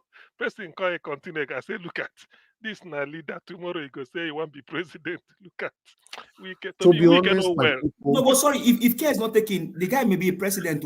If who believes say this one way did here now? If he become president. Now me be one. Give us a man. Now I be one. Your tell gas CM so. Wike don't sign deal. Don't sign deal. Anything is possible in Nigeria now. All this one and they laugh put so. Now so una laugh for will leave America tomorrow. Can't say one become the president. Now so una laugh for Tinubu come by the pretentiously shaking his body. When I can't say body they shake, his hand they shake. Since we become president, don't you say he shakes shake. Talk like say hand. Make una day them and not face the reality of what is affecting us. Meanwhile, my people, I appreciate every one of you, regardless of what, do what is right. If now only one person, all of us, so you said they included. Yes, now they talk now. Now all of us is guilty of it, of course. No, yes, all of us guilty of it. You know, we get carried away with irrelevant things at all times. But at the end of the day, look where we are today. You know, my people, if he watch you standing alone, and you know you are standing alone because you're doing what is right, stand alone. If you still stand, if you still get one person who stand with you, value the person. You don't need the whole world to be with you and everybody is fake. You know, no, I don't need that. I don't need that. Any meeting where you know, say that meeting go cause people pains, don't call me put. I'm not part of it. As I don't do broadcast reach for a year, every day I come out every day. Anybody for this panel, beg, make una expose me. If we get any secret place where they meet, where they discuss, that's me. I just come here naturally, organically, and I pass my message, and that's it. I don't get where any group where I did where we'll come to discuss, see what to want plan, see what to not go plan. I'm not part of that. What I know I cannot say on air, I don't want to bother about it. I'm not part of it. Do what is right, play your part, even though you can't sort it out, just play your part. You know, let people reference to you based on your footprint on earth. So people have so dirty footprint everywhere. They are not even interested. You say, I bet my brother, forget that thing. Forget as Jesus Christ do rich now. They're not still, I bet. These are they encourage themselves. Say how? Wow. I want to end this broadcast so the way I dey sleep like baby if I dey sleep. I don't have anything that bothered my heart. Yes, nothing. Postman not they knock for my house, man. They come, they look window, they spy first whether na police come because you don't do something secretly. Whether not them. Whether not them. What kind of lifestyle is that? Lifestyle where you don't have. They don't show that they come. You can't they beep. You they beep. You know, I was like, oh wow. I was there was a post. Might quickly talk this one. There was a post that today had not posted 3 days ago. I don't know. Some of them, they follow my activities. Anything I talk for Instagram, some people they testify. Yes, I was there. That they posted, and the person was actually speaking against internet fraudsters. So I committed a very strong, message for them. Say all these Yahoo people, I say, una lifestyle, una go dey thief other people money, una say na smartness, una mama go dey praise una papa go dey praise una go buy Benz, your community go dey praise una, all those kind of things. I can't say there is an end to everything. Kai, who say make I talk this thing? All of the pack come. It be like say ant pack on top of sugar. Sugar. Kai, they now went to look at my page. They come look and they say, see, this one we don't graduate for Yahoo. Now Yahoo boy, he don't graduate. Now he can't give quote for year. Can't they do this? Blah blah blah. Swear if what you've achieved, if now play. The painful part of it is that some of them was also telling me that I should swear that everything I've achieved in my life, if it's legit. I was like, because that is the mindset of the youth now in Nigeria. If you are doing well, they don't believe that your source of that thing you achieve is legit. They believe the only way you can achieve something right now is through illegitimate activities. And once you have that kind of mindset, you can never be better in life. You can never. It's very, very sad. Everybody have paid their price. There was a video that very dark man did today. It was telling the youth that many youth don't want to serve anymore. Everybody want to be rich. It was raining praises on the Igbo people. Try and go and watch the video. Any of my Igbo brothers and sisters. He said Igbo people, the reason why you say that Igbo people are successful today, they always serve. They go serve their Oga for either 5 years, 8 years, 12 years. They'll come out. They'll constantly get boys who go still serve, follow them. He said, but most youth of now, they don't want to serve. He said to send a message, they go buy Coke for you. He said they don't want to go. Because all of them want to be rich now. Life doesn't work like that. Life doesn't work like that. You must pay your dues. You must work so hard. You must put in that effort, that consistency. If you know you have a goal, you have mission, destination, then you must be able to put the consistency to achieve that mission. If not, you are not going anywhere. You are just sitting there. So people go get 1,000 pounds. Go say, I 1,000 pounds. Now the rich way person they build us now. The day we better money go your enter now you can go buy house for Lekki. But some people the way they get 1,000 pounds go pay all bills. Go they save 300 pounds every month. After 10 years, he go still achieve house for Nigeria. He go build house for Nigeria. He go still do one thing, or he go buy house for abroad. To buy house for abroad, you don't need 100% cash. All you need is deposit.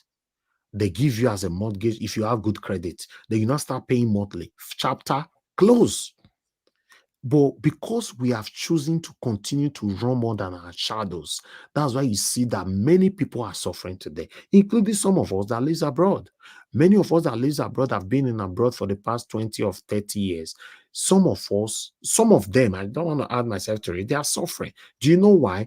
Because the ungratefulness spirit in them, not to the human, but to God, is a cause. Normally, naturally, if you are an ungrateful person, is a cause.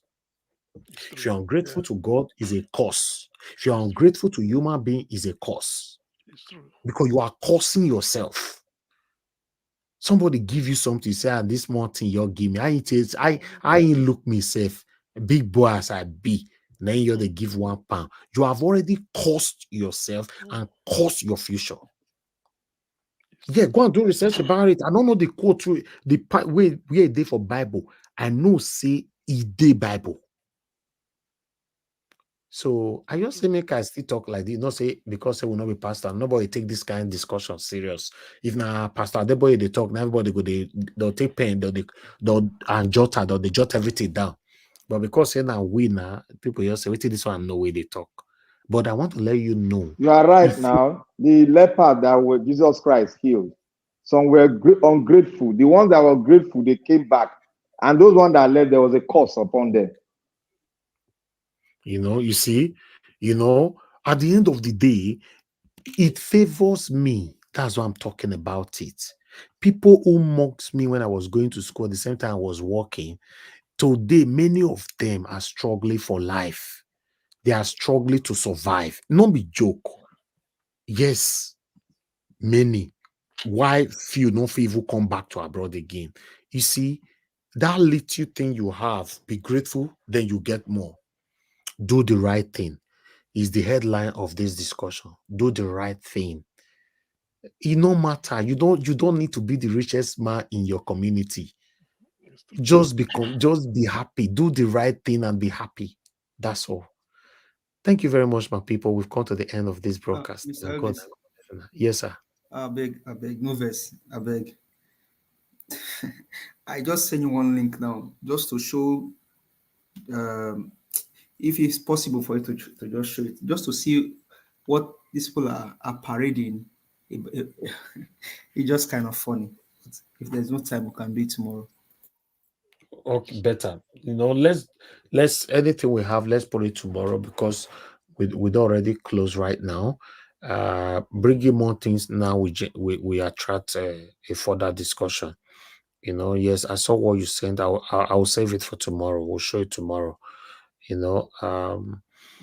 From AIT. Okay, I'll save it for tomorrow. May God bless every one of you, my wonderful people. Today, so somebody came here to attack me twice. Check comment section. See, no mention the name. See what he write. Yeah. He say add me. Una not see there. I see him. Okay. I see the name. It start with M. I see him. Exactly. These are the things I fight. Why they fight for? Una no go no they pan. Una no with me they fight for here. See, he did there. Everyone who they pan. I'm gonna look comment section. He did there. As I look him, as I don't let her in, he open a camera. The video where they play. If maybe I let her enter the screen, that kind of video, now immediate termination. Now your platform will be. Oh, so that's what they show you at the back end that we don't see, right? Just now, because the thing say I don't let them enter already. You understand? Because those videos that YouTube is against YouTube policy of 100%. This one immediately. Wow. Now immediately video where man and woman they do the thing. Yeah, nudity video and all of those. Exactly. No mention that word now. Oh, sorry. You understand? So I seen talk and say, see, and I write what he write for there. As I don't write time, me can they delay. Then he can't open this thing. I can't look and say this one. No say before Abraham they were made. This is what they are doing. And see themselves or see the kind of way they be. Exactly. This is what they are doing. And every day, 7 days a week for a year. Now, we had to pass through. 7 days a week. Una no ask me, say, why be sitting now? I not put somebody, maybe person they represent me as before. Because I know, say, anybody where I put for here, yeah, they may bring it, that person may of course, they'll mess up. They'll tell me, say, oh God, no vest, now I tried my best. That's why you see that I'm still here by myself, not that I'm happy to do. I have people that can do this for me. But how will you be sure? So this is the truth. And then one of us where he pretends saying they fight for Peter Obi, come here, come brag, say, he want to bring down my channel, say that they're already working on it. That's Pansat. Pansat bragged here that we are already working on it. We are already on it. And I get attacked every day. When I told what does it stand to gain? Why was it? That's all he wants to gain. That's all he just wants to gain. He bragged here, but remember when I tell Una in the past, or God see him, even you, my brother, will give us a man in the past before he come brag. I felt tell Una, say, see what this man they plan. Some of them can say, no, why? Why? But until God punish and we can brag for here by himself the other day. So we are already on it. To the matter of fact, or I don't know how to talk. So we are already on it. Every day. We do not see for comment section. So for that private chat, every day they pass through here, every day. How they give presentation, they'll do what they'll do. They'll mess up my presentation. I have to start again. Just because I want a better Nigeria. We thought it was APC. APC never attacked me one day for this platform. Now, enemies of progress. Now, they do what they do, not be APC. Because APC know we are crying for a better Nigeria. It's a normal thing. Okay, then what then do they want us to talk about? To be talking about evil or what? What they do we want us to talk about? Let me tell you, people that can now have their way, in most cases, yeah, people that cannot have their way, in most cases, let's bring everything down. Yes, since I cannot have my way all the time on your platform, let's just bring everything down, everybody go out. And these are the kind of yes. That's the problem. But they should just say, oh, not be so that they do, and so that they do react now. That's why they inside your house. I ain't go buy you now. But they should see it as a normal thing that this person owns this car. Because it's his car, you have to respect it for him. I don't know. Today, so thank God so they wanna see that one for the private chat for them. But we handle this thing. I am my team, you know. We are not here, they come live. All of us they prepare. We prepare wait for now. We wear bulletproof. Don't worry. Continue to try yourself. God will punish you. So which means any sleep like this, then go win. Any sleep. Augustine, any 1 second mistake, God forbid, this platform is gone. 1 second. And YouTube gonna say, sorry, your guy, YouTube. No, they are not interested. They are not interested with your explanation. Probably there's maybe this should be an opportunity for those where they develop software to develop something against this, whereby like you say you install it on your system that they can't crash it. But I don't know. Yes, yeah, we're already on. I don't want to mention those ones here. We're already on that. We're already on that. Don't worry, Augustine. I spent 4 years for university. They study film and media. You know, so no worry, Oga. No worry. We don't. Now the best way they pursue you, then they show you road. No worry. More random. Thank you very much, my people.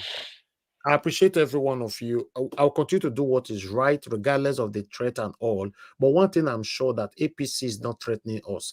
APC is not the one doing what we are facing here. Is this some of the satanic people that have been part of this platform in the past?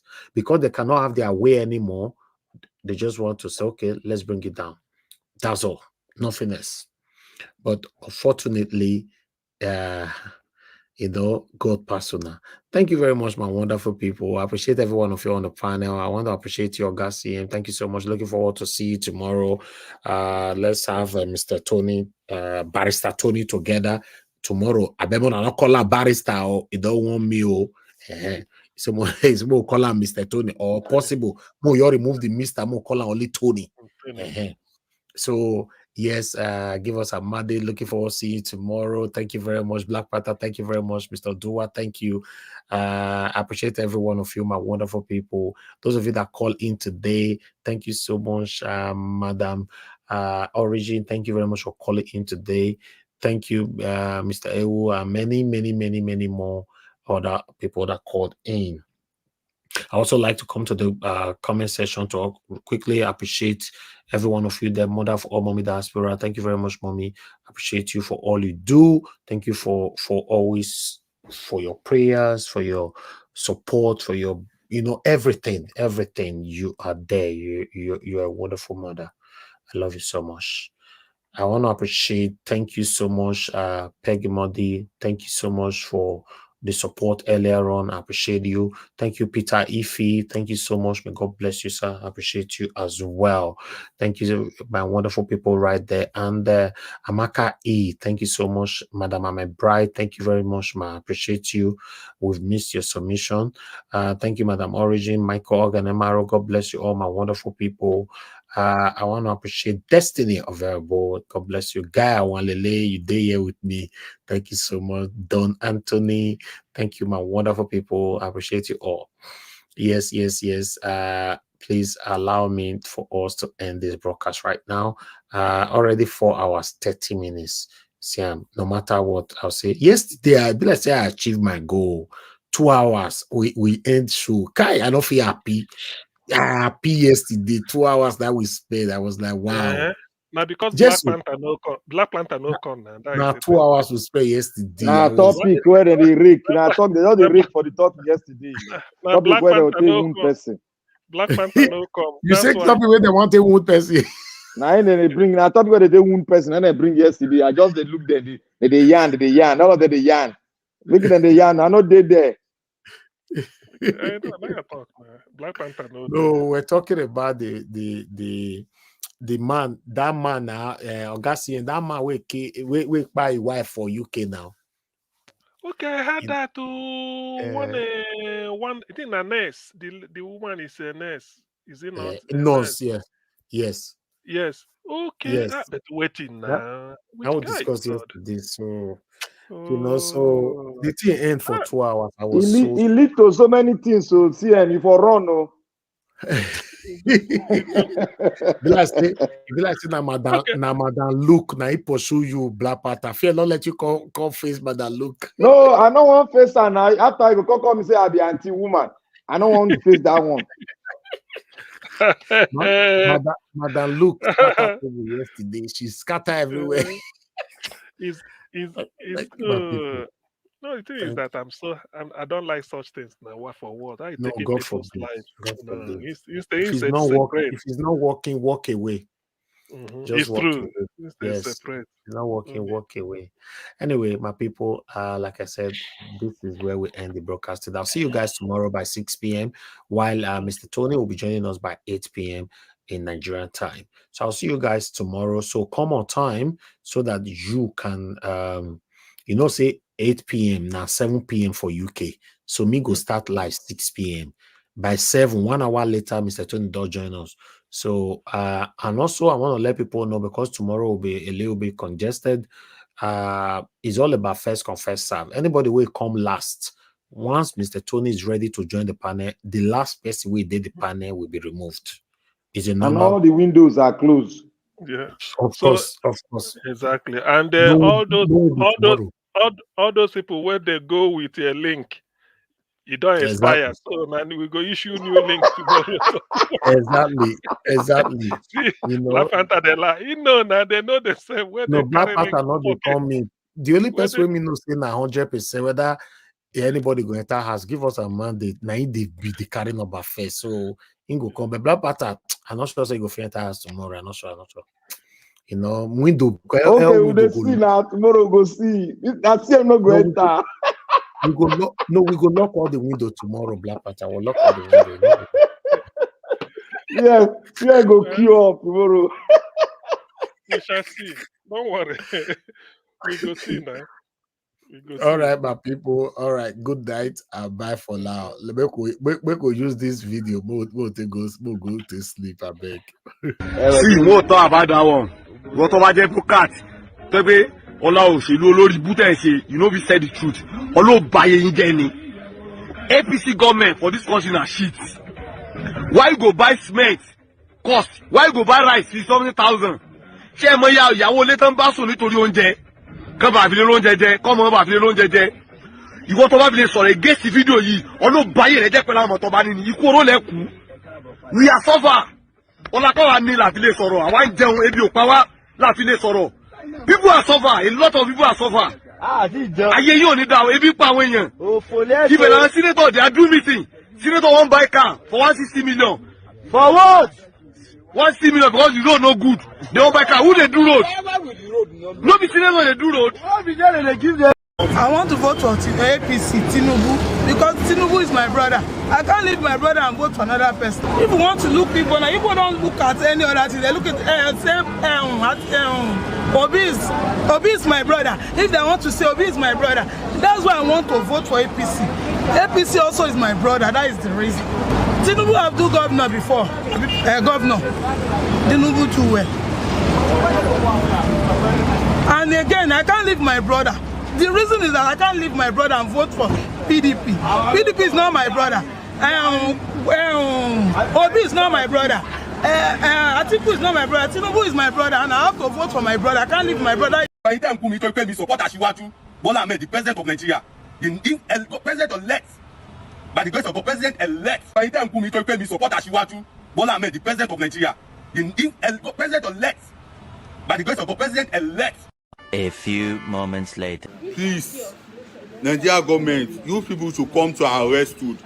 For we will get asthmatic patients, where we say we cannot afford this. You people need to call this company back called GSK.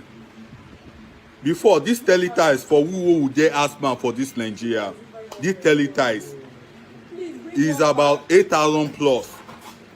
But because say this company don't pack come up for Nigeria, look at now. I'm at the pharmacy. Plechy missing this 52,500 Abba. Virtually Yela where would they buy 2,000 before? Because say this company where they produce them for Nigeria don't come out. Now virtually now don't enter 8,005 for Nigeria. Please, Nigeria government, you people should come to our rescue. For we. Ladies and gentlemen, this dance you're about to see now is called Tinubu dance. Are you ready to give me that dance? Oh yeah, everybody go say Tinubu dance. We go the dance. Tinubu dance. We go the dance. Tinubu dance. We go the dance. Tinubu dance. We go the dance. Tinubu dance. Tinubu dance. Give me the dance. Tinubu dance. Give me the dance. Tinubu dance. Give me the dance. Tinubu dance. Oh yeah, Baba dance. Oh yeah, Baba dance. Say, oh yeah, Baba dance. Wait, oh yeah, Baba dance. Listen, Tinubu dance. We go the dance. Say, Tinubu dance. We go the dance. Tinubu dance. We go the dance. Tinubu dance. We go the dance. Tinubu dance. We go the dance. Tinubu dance. Tinubu dance. Give me the dance. Tinubu dance. Give me the dance. Tinubu dance. Give me the dance. Tinubu dance. Tinubu dance. We go the dance. Tinubu dance. We go the dance. Tinubu dance.